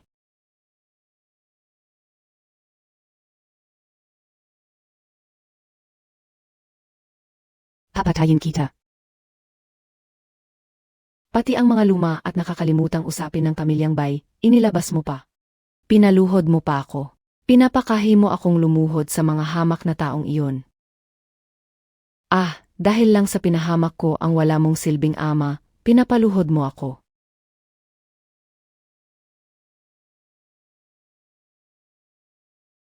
Shikaw Kingwin, tama ba? Mabuti nga at pinatay niya siya. Pinapasaya niya ako ng hasto. Yeti, paano naging ko ng prinsip? Hindi kita mapipinsala ngayon, pero balang araw, papatayin din kita. Litiani, tama na ang gulo mo.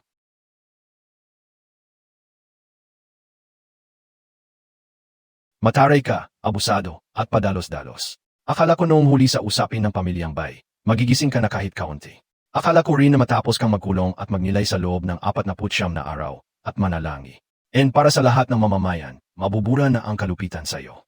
Pero lalo ka pang naging padalos-dalos at nakagawa ka pa ng ganitong pagkitil ng buhay. Haha, hindi na kailangang pakialaman ni Itay si Tianyi. Mula nang mamatay si Inang Rina, hindi mo na ako minsang tiningnan ng tunay. Sa mundong ito, si Inang at ang Emperatrice Inang lang ang mayroon ako. Huwag mo nang banggitin pa ang Emperatrice Inang. Kung hindi ka lang niyayakap, pinapalampas ng Emperatrice Inang, at tinuruan kang maging mapagmata, dahil sa pabor, aano ka sana naging ganito kalupit at marahas? Aano ka nakagawa ng kasuklam-suklam na gawaing sumaksak at manakit sa sarili mong kapatid?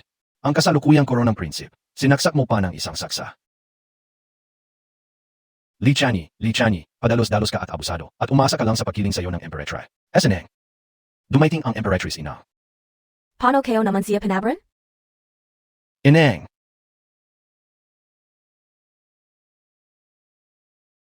Paano nagulo pa ang inang dahil sa pangyayaring ito? Naghihiyawan at nagwawala na kayo sa palasyo. Kung hindi pa ako dumating, baka wasak na ang langit. Emperatrice Inang, sa wakas dumating ka na. Iligtas mo si Tianyi. Baitawan mo na ang MGA kuko mo. Kawawa ang munting Tianyi KO. Emperatrice Inang, pinagbubulaan nila si Tianyi. Kayo na lang ang meron si Tianyi. Inang, gayon ay balak manakit si Tianyi at sinaksak ang kasalukuyang koronang prinsip gamit ang Lim. Naisugatan biyay? Hindi nasugatan. Kung hindi naman nasugatan, walang dapat ipag-alala.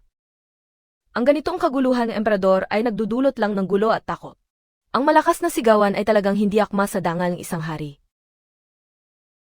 Masakit PA?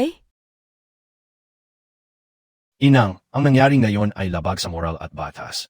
Abalak pang manakit ng tao at pumatay. Naniniwala akong dapat disiplinahin ng mahigpit si Tianyi at parusahan ng walang awa. Ang bilis mo talagang magalit. Hindi pa nga natutukoy ang buong pangyayari, ganyan ka na kung makapressure. Huwag mong takutin ang munting prinsesa ko. Ikaw ba ang may gawa? Ikaw ba ang may gawa?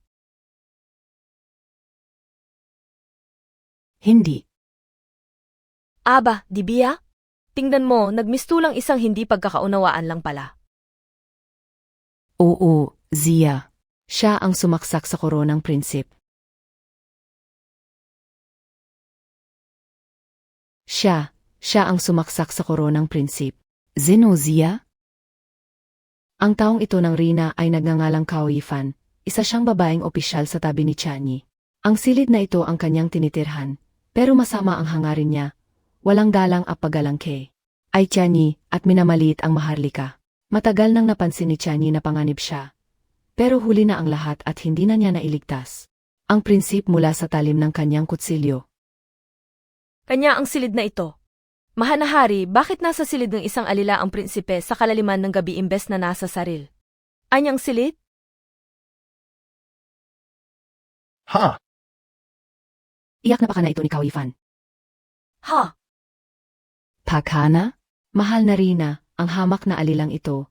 Noong naglilingkod pa bilang babaeng opisyal sa tabi ni Tianyi, napansin na ni Tianyi na palagi siyang may mga malisyosong isip.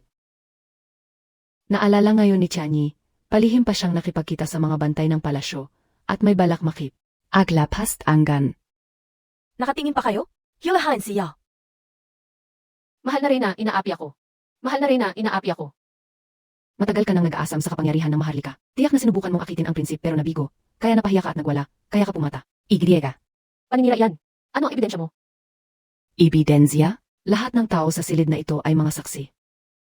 Tama ang sinabi ng mahabang prinsesa. Lahat kami ay nakakita. Narinig enyo ba? Nandito ang mga saksi. Ano pa ang sasabihin mo? Sabihin niyo ulit, nakita niyo ba talaga? Hindi, ala kaming nakita.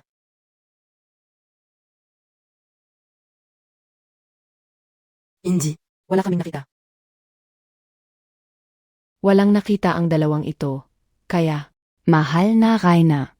Ang isa ay babaeng opisyal sa tabi ni Cao Yifan. Ang isa naman ay tagapangasiwa ng kanyang tindahan. Wala kaming nakita. Tianyi. Ang pagsuway sa amo ay dapat parusahan. Nakakita ba kayo o hindi? Wala kaming nakita. Lumapit kayo. Sampalin sila hanggang sa hindi na sila mangahas magsinungaling.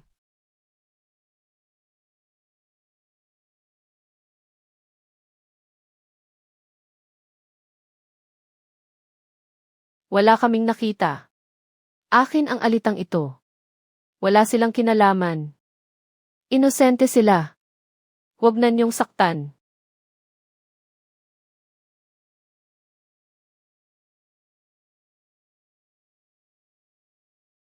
Ako ang...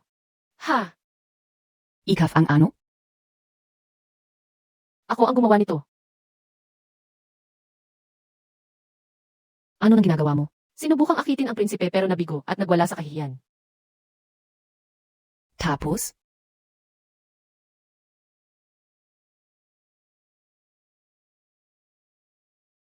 Binalak na saktan siya. Bakit aminin mo ang isang bagay na hindi mo naman ginawa?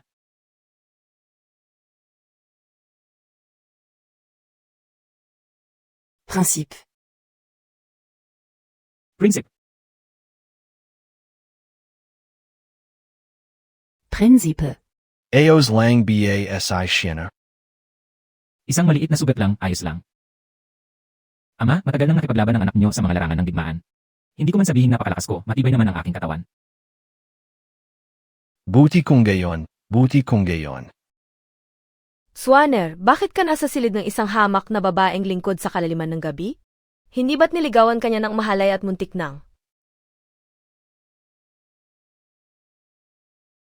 Mahal na Reyna, ayos lang po ako. Puri na lang Ereos Kaleng. Emperador, ang kauyifan na ito ay nagdala pang mahalay na gawain sa loob ng palasyo at tinangkai. Ang saktan ng ating Swanner. Dapat siyang parusahan ng mabigat. Kailan ko ba sinabing may mahalay na gawain? Ama, hindi si Kauyifan ang nang-udyok sa akin. Sa totoo lang ay nagkakasundo kami sa isa't isa.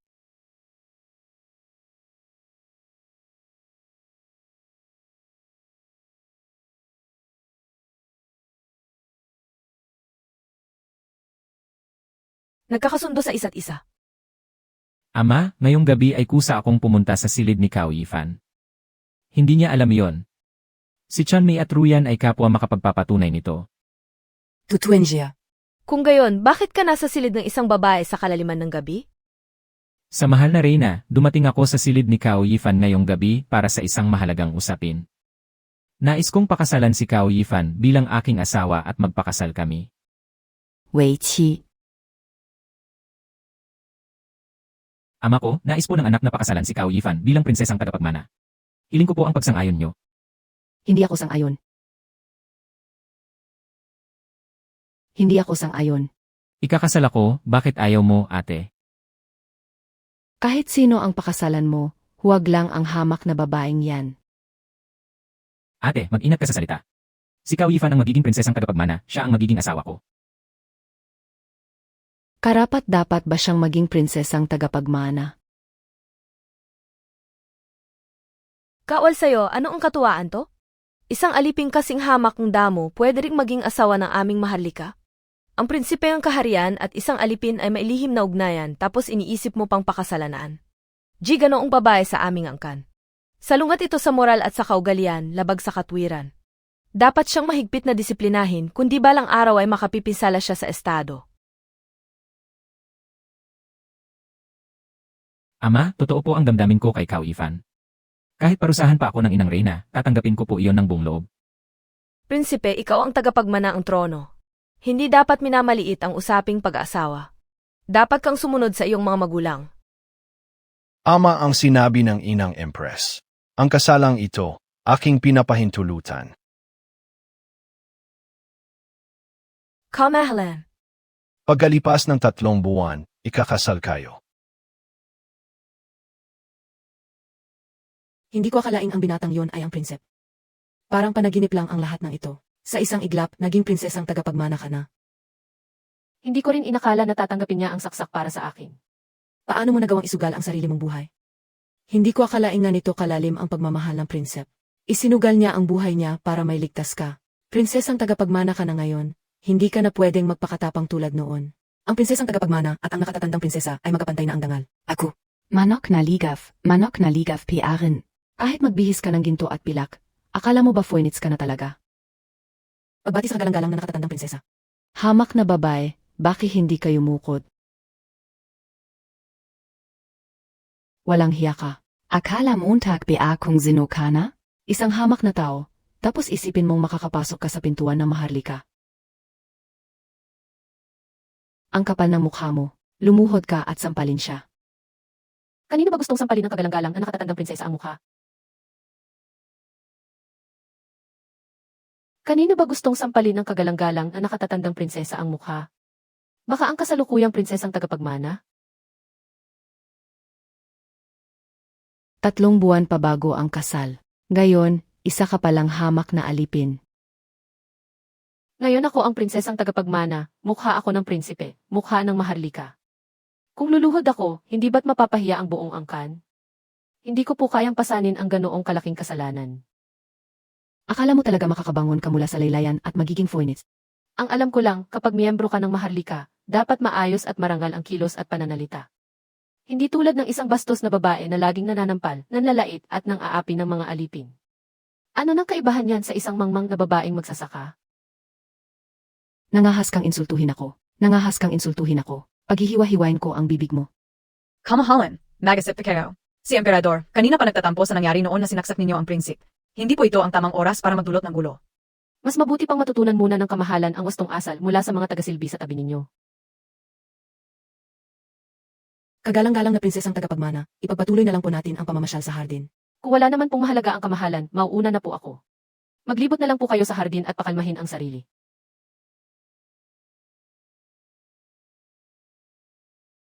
Papatayin kita sa lalong madaling panahon. Ang sarap, kahit papaano nabunutan ng kinik. Pero ang panghahamak na yon sa nakatatandang prinsesa, baka magdulot ng gulo. Walang problema. Ilang araw na lang ang natitira sa kanya. May bago akong plano.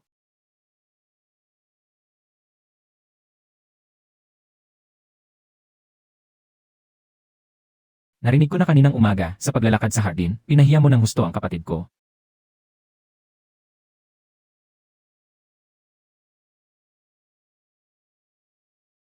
Nagustuhan ko. Nagustuhan mo ang alin? Ang ganitong ikaw. Ngayon, marunong ka ng lumaban. Kung may galit ka, inilalabas mo sa iba. Iba na sa dati mong mapagtiis na anyo. Noon, alipin lang ako. Kung hindi ako magtitiis at mananahimik, sa lugar na kasing lupit ng tanggapan ng kasuotan, mahirap. Mabuhay. Lalo nang maghiganti para sa ama ko.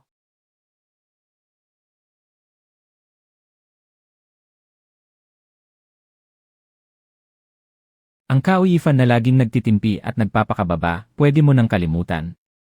Simula ngayon, hindi ka na nag-iisa.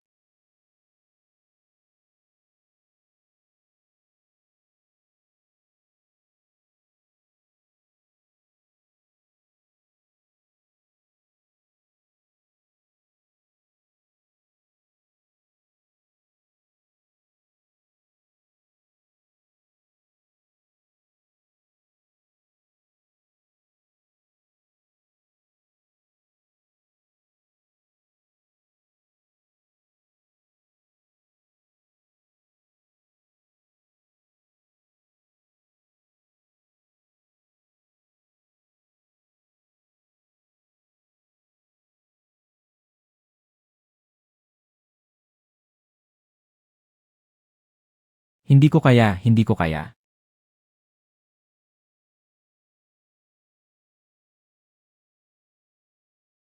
Hindi ko talaga pwedeng gawin to. Hindi pwede. Bakit hindi mo ba ako gusto? Malinaw sa langit at lupa ang nararamdaman ko para sa'yo. Pero hindi pa kita nabibigyan ng nararapat na pagkakakilanlan. Hindi iyan ang tamang asal ng isang Ginoo.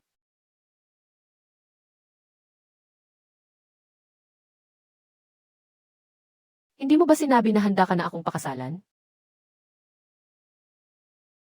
Pansamantala lang iyon. Kahit na nahulog na ako sa'yo sa unang tingin, matagal ko ng lihim na napagpasyahan sa puso ko na. Sa buhay na ito, ikaw lang ang pakakasalan ko, pero Pero hindi pa kita hinihina ng pahintulot at hindi pa kita formal na nililigawan kaya hindi ako. Hindi ako pwede na makasama ka ngayon. Talagang ang uliran kang lalaki. Sa loob ng 3 buwan, gaganapin ang kasal. Iyan ang itinakda ng emperador. Sa araw na yon, darating ang buong bayan at magtitipon ang lahat ng opisyal. Darating ang buong bayan.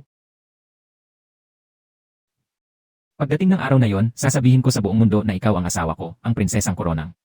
Pinakasalan ko ng ayon sa kaugalian. Prinsipe, may isang bagay akong kailangan mong tulungan. Sabi mo, sa araw ng kasal mo. Gagawin ang kudeta. Kudeta. Ano ang plano mo? Noon, akala ko, kung mahihikayat ko ang prinsesang general na gumawa ng napakalaking pagkakamali, dali ko na siyang mapaparusahan ng ayon sa batas. Pero hindi ko inakalang aabot sa ganitong kalabis ang pagkapit ng Empress Dowager sa kanya. Hindi talaga kinukonsinti ng Empress Dowager si Litiani. Ginagamit niya lang si Litiani na isang piyesa para kalabanin ang ama ko at kontrolin ang pamahala. Kung hindi dahil sa pagpunta ko sa Hilaga para bawiin ang sibat ng hukbo, mas lalo pang mapipilitan. Ang ama ko. Kaya para sa ama ko, si Litiani ang hindi ang pinakamahalaga. Para sa akin, siya ang mahalaga. Yifan, alam ko na ang buong kasaysayan ng malalim mong galit at paghihiganti, pero may proteksyon si Litiani ng Empress Dowager. Noon, isinugal mo na ang buhay mo pero hindi ka pa rin nagtagumpay. Sa pagkakataong ito, ikaw. Sa pagkakataong ito, itutulak ko talaga ang sitwasyon hanggang sa dulo. Gagawa ako ng paraang wala ng balikan. Sisiguraduhin ko wala ng kahit sino, pati ang Empress Dowager, ang makakapagpagtanggol pa kay Li Tiani. Ibabagsak mo ang Empress Dowager.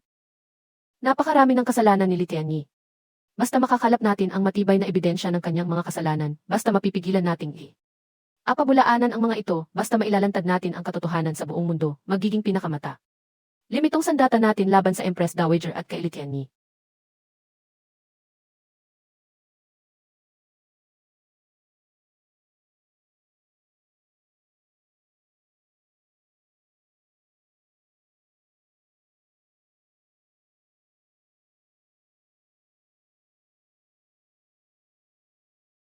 Tay, alam ko. Ang kasalang ito sana ang magbibigay sa akin ng masayang buhay. Pero hindi pa tapos ang aking paghihiganti, paano ko hahangarin ang ganitong kaligayahan?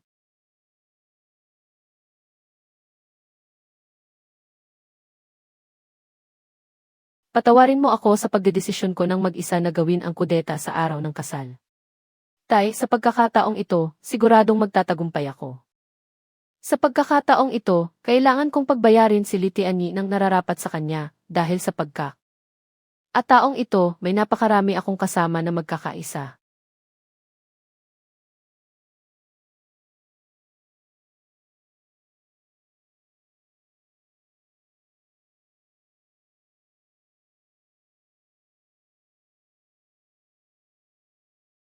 One King, kasalanan ko ito, kung hindi lang dahil sa akin.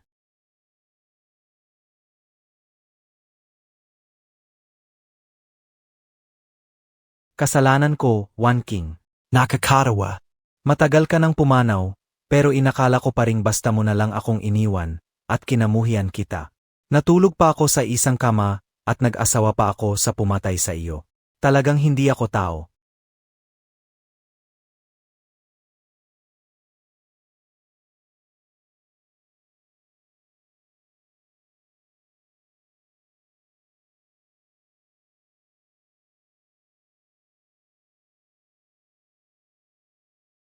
Zheng Yuan, talagang wala kang hiya. Mahal na ginang, ganito ka uminom mula dilim hanggang madaling araw, at mula madaling araw hanggang dilim, maibabalik mo ba ang dalagang bae?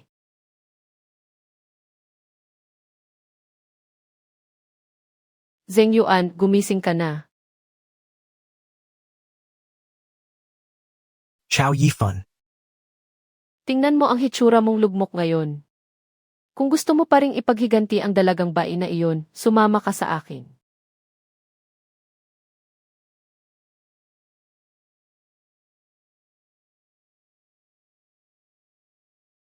Ang ibang bagay, saka na lang natin pag-usapan.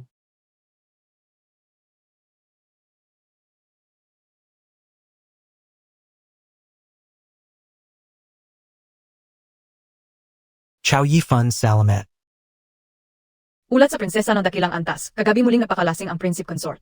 Umuwi lang siya ng madaling araw at ngayon ay mahimbing na natutulog sa loob ng silid. Dahil lang sa babaeng magaspang na yon ng bay, matagal na niya akong hindi pinapansin. Hindi ko talaga alam kung ano ang mabuti roon sa seduktibong babaeng iyon ng bay.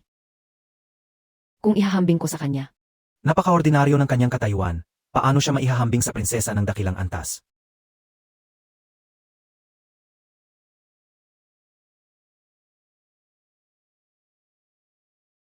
Zheng Yuan. Tianny, Patawad. Noon, ako'y nadala lang ng maling akala. Sa panahong ito, nahirapan ka.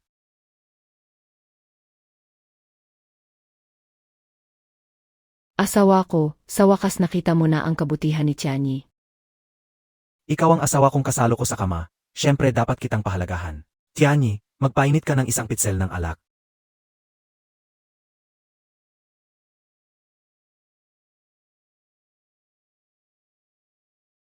Wan King, hintayin mo ako. Malapit na kitang maipaghiganti. Gusto mong ibagsak si Li Tianyi, at sa gayon ay ibagsak ang Empress Dowager. Tama. Maharap, napakahirap talaga. Alam ko ang totoo sa malagim na pagkamatay ni Bai Wan King, at hindi naman akong hindi naisip na ipag-haganti siya. Pero sa harap ni Li Tianyi na protektado ng Empress Dowager, wala talaga akong magawa. May paraan ako gamit ito. Hito ay.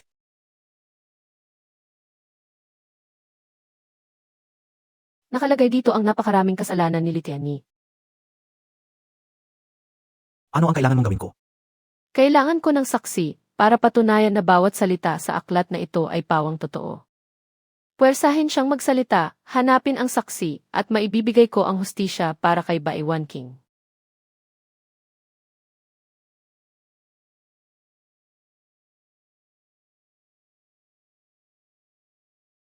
Buti na lang nalasing ko sa tanghali si Li Tianyi, ang ahas na babaeng yon. Doon ko nakuha ang impormasyon at natagpuan ko ang lugar na ito.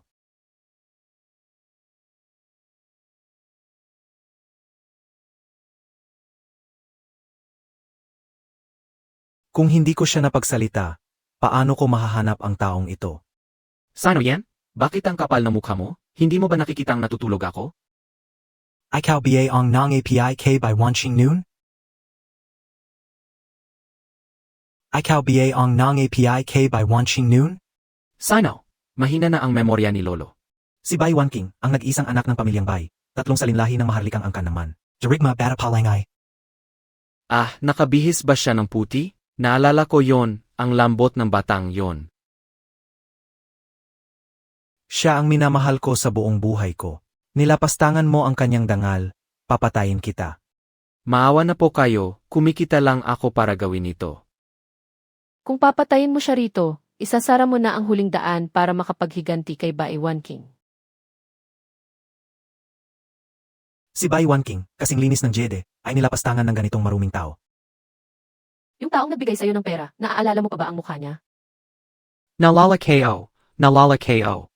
Babae siya, halatang isang mataas na tao sa palasyo. Wala pa akong nakikitang ganoong klase ng babae sa buong buhay ko. Kung ituturo mo siya sa gitna ng mga tao, makikilala mo pa ba siya? Oo, Pyod. Kumikita lang din ako noon para gawin yon, nalinlang ako ng kasakiman, nagkamali ako, alam ko naan. Chi Mali KO. Pakiusap, patawarin niyo na ang kahabag-habag kong buhay. Hindi kita sasaktan. Anyayahan kita sa salu-salo ng kasal.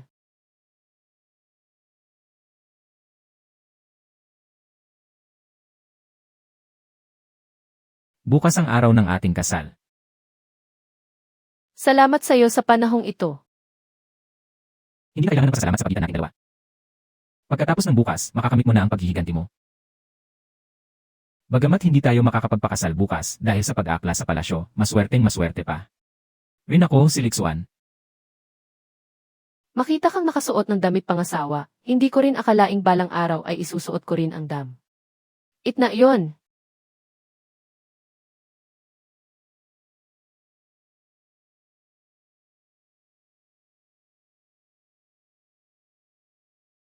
Hindi ko akalaing sa wala pang isang taon, mula sa isang simpleng mananahi sa palasyo, bukas ay magiging prinsesa na siya. Ngayon naalala ko, ang araw na iniligtas niya ako mula sa poste ng parusa ng paghahagupit, parang ang gyari lang kapon. Chenmi, sabihin mo nga, kung hindi natin siya nakilala, ano kaya ang mangyayari sa atin? Siguro, mamamatay ako sa paghahagupit na malupit na si Genji, Tsuilian.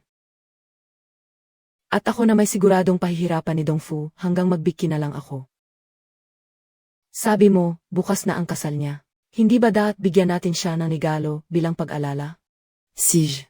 Ako ang babae na siyang iburiyaw, alam ko ng kaunti ang paggawa ng damit, at ikaw naman ang may-ari. Ang tindahan ng damit. Mas magaling ka pa nga sa akin sa pananahi. Ang ibig mong sabihin, gumawa tayo ng isang set ng damit pangasawa ngayong gabi, para ipagdiwang ang bagong kasal. Kayong dalawa, hindi na kailangan ang damit pangasawa. Pero may kailangan talaga akong ipagawa sa inyo. Naaalala niyo ba nang una akong pumasok sa palasyo para sa paligsahan ng rukon, iyong dugo ang bested? Kailangan ko ninyong nakawin iyon sa silid ni Litiani. Gusto mo? Tama. Gagamitin ko ang dugo ang bestidang iyon bilang damit pangasawa.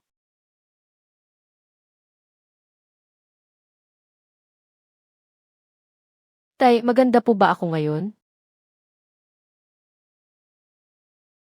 Ang jade pendant na iniwan niyo para sa akin bilang dot, na ikabit ko na sa aking baywang. Mula sa langit, panoorin niyo na lang akong ikasal.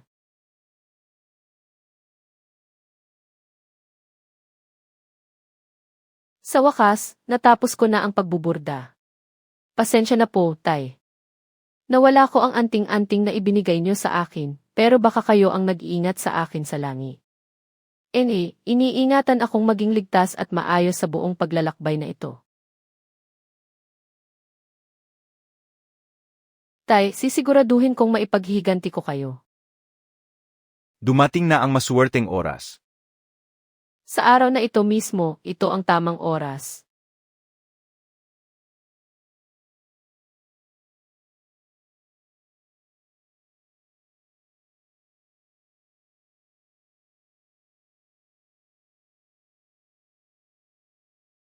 Yukod sa langit at lupa.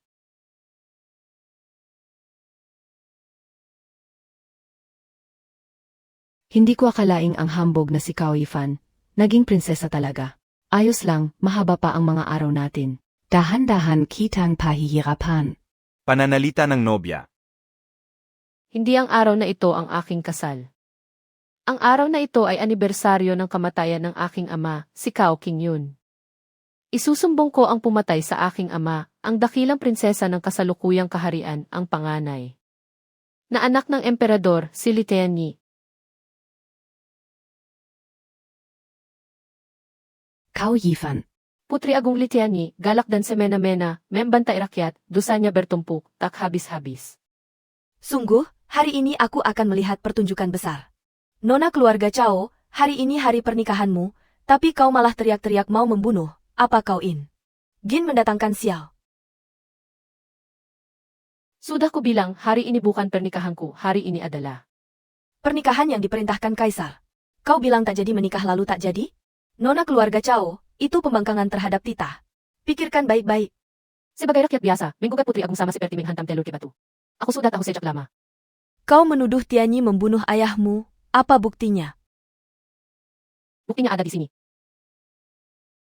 Coretan asal di kertas putih pun kau sebut bukti? Cao Yifan, kau cuma rakyat biasa. Putra mahkota menaruh hati padamu, itu sudah keberuntunganmu. Aku sarankan kau pandai mensyukuri. Aku hanya ingin menyampaikan ketidakadilan ini. Sikap ratu yang menghalangi begini, jangan-jangan ingin melindungi Putri Agung. Apa kau benar-benar mau tak peduli lagi, Cao Yifan? Kemewahan dan kekayaan yang besar ini sudah menunggumu di depan. Apa kau mau melepaskan semua ini dan menyeret Tianyi ke bawah? Yang kuinginkan bukan kemewahan dan kekayaan ini. Yang kuinginkan selalu keadilan. Keluarga kerajaan adalah keadilan. Bunda, rakyat menonton, para pejabat datang memberi hormat. Bunda adalah teladan bagi rakyat, tak boleh kehilangan wibawa. Kaisar. Hamba pikir sebaiknya dengarkan ucapan nona keluarga Cao ini. Cao Yifan, gugatanmu terhadap Putri Agung, aku setujui.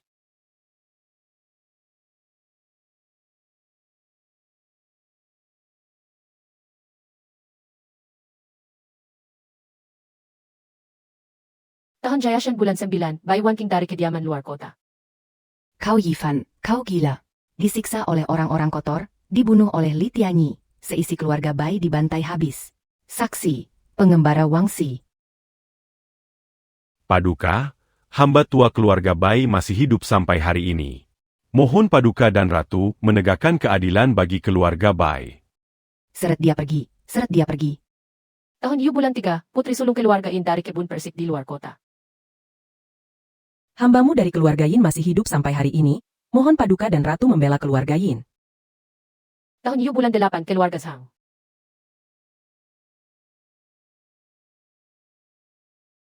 Tahun Bingsu bulan 6, keluarga Chen. Tahun Dinghai bulan 5.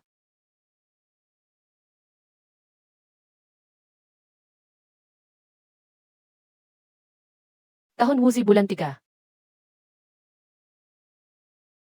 Tahun Yichu bulan 7. Ziret Merika pergi, semua Ziret pergi. Tahun Sinyu.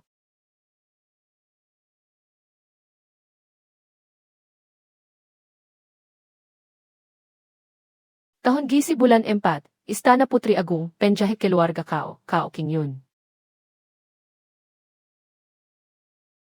Putri tunggal keluarga Cao, masih hidup sampai hari ini, mohon Paduka dan Ratu menegakkan keadilan ini. Agi keluarga Cao. Inikah yang kau sebut bukti? Beberapa rakyat jelata hina, beberapa pejabat istana. Apa nyawa orang-orang ini memang pantas dijadikan tebusan oleh putri agung keluarga Kerajaan kita. Kau tahu apa itu keluarga kerajaan? Penguasa tertinggi, kekuasaan yang dianugerahkan langit, orang paling mulia di bawah kaisar langit. Jangan sebut puluhan nyawa hina, tambah 100 pun, bagi keluarga kerajaan kami itu bukan apa-apa. Skim keluarga kerajaan. Keluarga kerajaan adalah keluarga kerajaan seluruh negeri. Ucapan bunda bukan cuma tak masuk akal, tapi juga melukai hati rakyat. Kaisar. Beberapa tahun ini bunda membiarkan Tianyi semena-mena, membuatnya tak terkendali, tabiatnya kejam. Membantai rakyat, membunuh tanpa pandang bulu, menumpak dosa keji. Rakyat penuh keluh kesah. Sampai kapan bunda masih ingin melindunginya? Melindunginya? Yang kulendangi adalah keluarga kerajaan. Tapi dengan cara apa? Membunuh menteri setia, membantai orang yang berterima kasih pada kita. Para kesatria setia yang mengabdi seumur hidup pada istana, hanya karena satu kalimat yang dianggap. Membangkang, sekeluarga dibantai. Kau membentuk kubu, mengendalikan pemerintahan, menjadikan para pejabat pion, dan sedikit saja tak hocok, semuanya disingkirkan. Bunda, kau memang melindungi Tianyi, melindungi keluarga kerajaan. Tapi kalau begitu, bagaimana mungkin aku melindungi seluruh negeri? Aku. Bunda bertindak sewenang-wenang, menguasai segel kerajaan seorang diri. Demi mirbat kembali lambang pasukan. Aku terpaksa menyuruh Shiner pergi jauh ke perbatasan, Perdam. Pur di medan perang. Dia itu putra kandungku. Lalu Tianyi bukan putri kandungmu? Jika punya putri seperti itu, aku sebagai ayah memang tak bisa lepas dari kesalahan, akulah yang ING bertanggung jawab.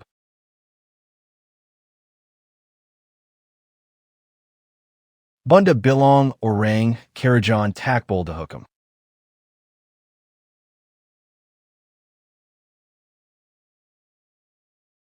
Sekarang aku memotong rambut sebagai pengganti kepala, sebagai bukti kesungguhanku menghukum putri Agung Li Tianyi. Kaisar, apa ini ancaman terhadapku?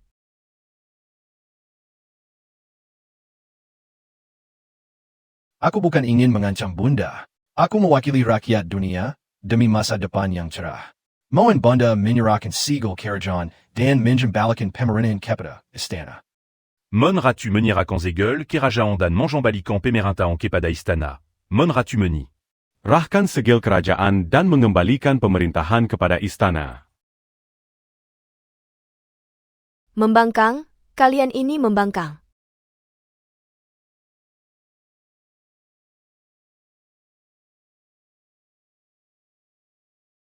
Hanya seorang penjahit, tak kusangka kau punya taktik sebesar ini. Chow Yifan, kau sebagai rakyat biasa menggugat Putri Agung, seperti menghantam telur ke batu. Ternyata benar-benar berhasil. Inilah keadilan. Bagus sekali keadilan itu. Dendam besarmu akan segera terbalas, nama baik ayahmu yang penjahit akan dibersihkan.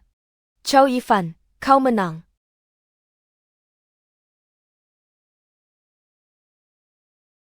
Alagang natalo si Aojia. Pagod na ako. Huwag mo na akong istorbohin kung walang mahalagang bagay. Kunin mo na lang ang Jade Seal nato.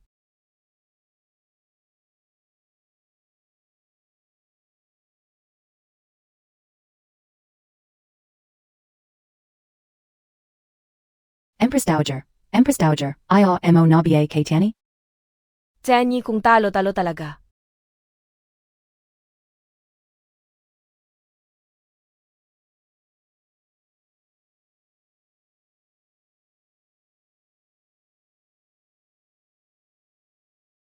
Ako, si Li Chani, hinding-hindi matatalo, Cao Yifan. Lichiani.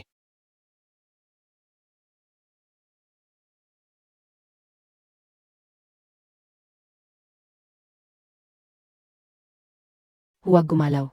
Lumuhod ka. Bitiwan mo ako. Litiani, naaalala mo pa ba ang dugong ito?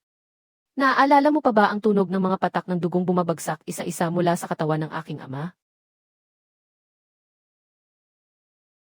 Gumawa siya ng puting damit, puti. Hindi ito gusto ng kanyang kamahalan. Mahilig ka sa kulay ng dugo, kaya tinina ko ng dugo ang damit na ito. Ito ang nagdala sa akin sa tabi mo at nagkait sa iyo ng lahat ng inaasahan mo. Cao Yifan, dahil lang sa isang maliit na sastre, nilubog mo ako sa ganitong kalagayan? Hindi siya maliit na sastre. Ang pangalan niya ay Cao Qingyun, isang dakilang ama. Dakila? Hahaha, isa lang siyang langgam. Mahal na prinsesa, hindi mo pa rin naunawaan. Para sa'yo, kaming lahat sa ilalim ng langit, ang lahat na nilalang, ay mga langgam lamang, hindi ka. Sing-angat mo. Pero kung wala kami, ang mga itinuturing mong langgam, wala rin ang pagiging nakatataas mo, mahal na prinsesa. Pero ako ay ang maharlikang prinsesa. Pero ngayon, ikaw ang nakaluhod sa harap ng mga langgam na ito.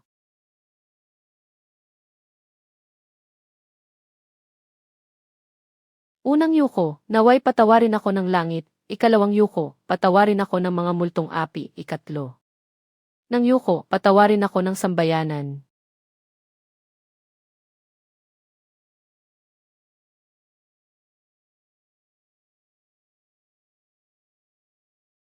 Si Prinsesa Lichiani ay mayabang at malupit, lumipol ng mga mamamayan, di mabilang ang kasalanan, Ti ipinatapon sa kanlurang rehiyon bilang bilanggo, habang buhay bawal nang bumalik sa kabisera, ipinag. Utos. Mabuti nga sa kanya, masama siyang tao. Karapat dapat yan, pausaya lahat, umalis ka, batuhin mo. Zia, hagizan Montag Zia. Bakit ka pia nandito? Ganito na ako, gusto Montag pia akong zaktan? Nandito ako para ihatid ka sa huling pagkakataon. Sino ba ang mag-aakala na ako'y matatalo pa ng isang maliit na sastre? Ako ang sastre mo at ako rin ang gumawa para sa iyo ng huling damit. Sayang, ito ang puting kinamumuhian mo. Ang puti ay dalisay, pero hindi ka karapat-dapat dito.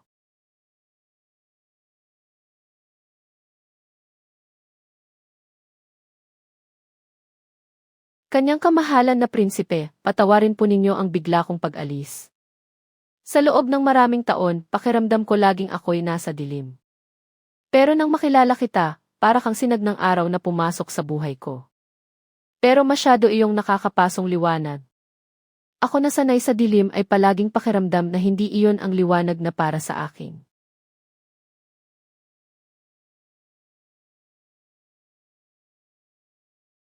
Paalam na, kanyang kamahalan na prinsipe. Mula pagkabata, pinalaki ako bilang isang sastre. Sastre ang aking ama at ganoon din ang buong angka ng Kao. Hindi ako isang prinsesang tagapagmana. Ang likas kong katauhan ay isang karaniwang taong nagsusukat at nagtatahi ng damit.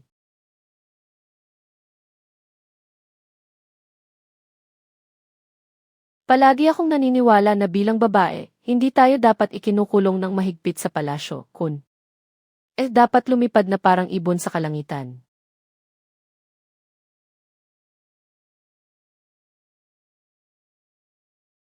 Kamahalan, matagal natin siyang hinanap, sa wakas natagpuan na rin natin siya. Tara na tayo. Kamahalan pero, Isa siyang ibong para sa kalangitan at lupa.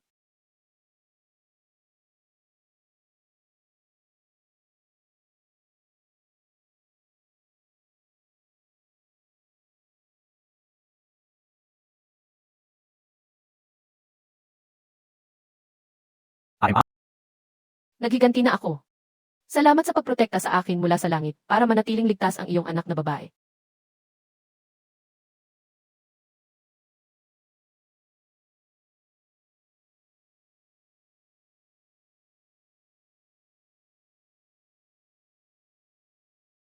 Ito ang bagong hinabing anting-anting ng anak mo, ama, na-miss na kita ng sobra.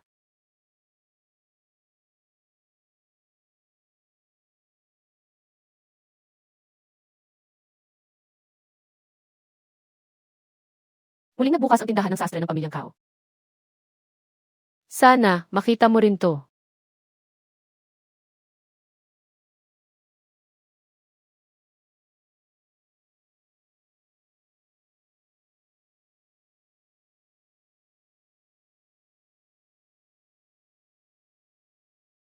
Ama, huwag kang mag-alala dyan. Napakasaya at napakamasaya na ng buhay ng anak mo ngayon.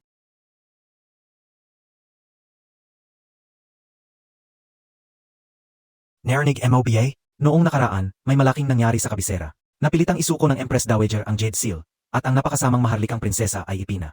Tapon sa hangganan at hindi na makababalik kailanman. Ganon ba? Narinig ko nang makarating ang maharlikang prinsesa sa kalulang rehiyon. Di nagtagal ay nabaliw siya. Paano siya nabaliw? Ginamit niya ang sarili niyang dugo para gawing pula ang bilangguang damit. Patay na ang maharlikang prinsesa.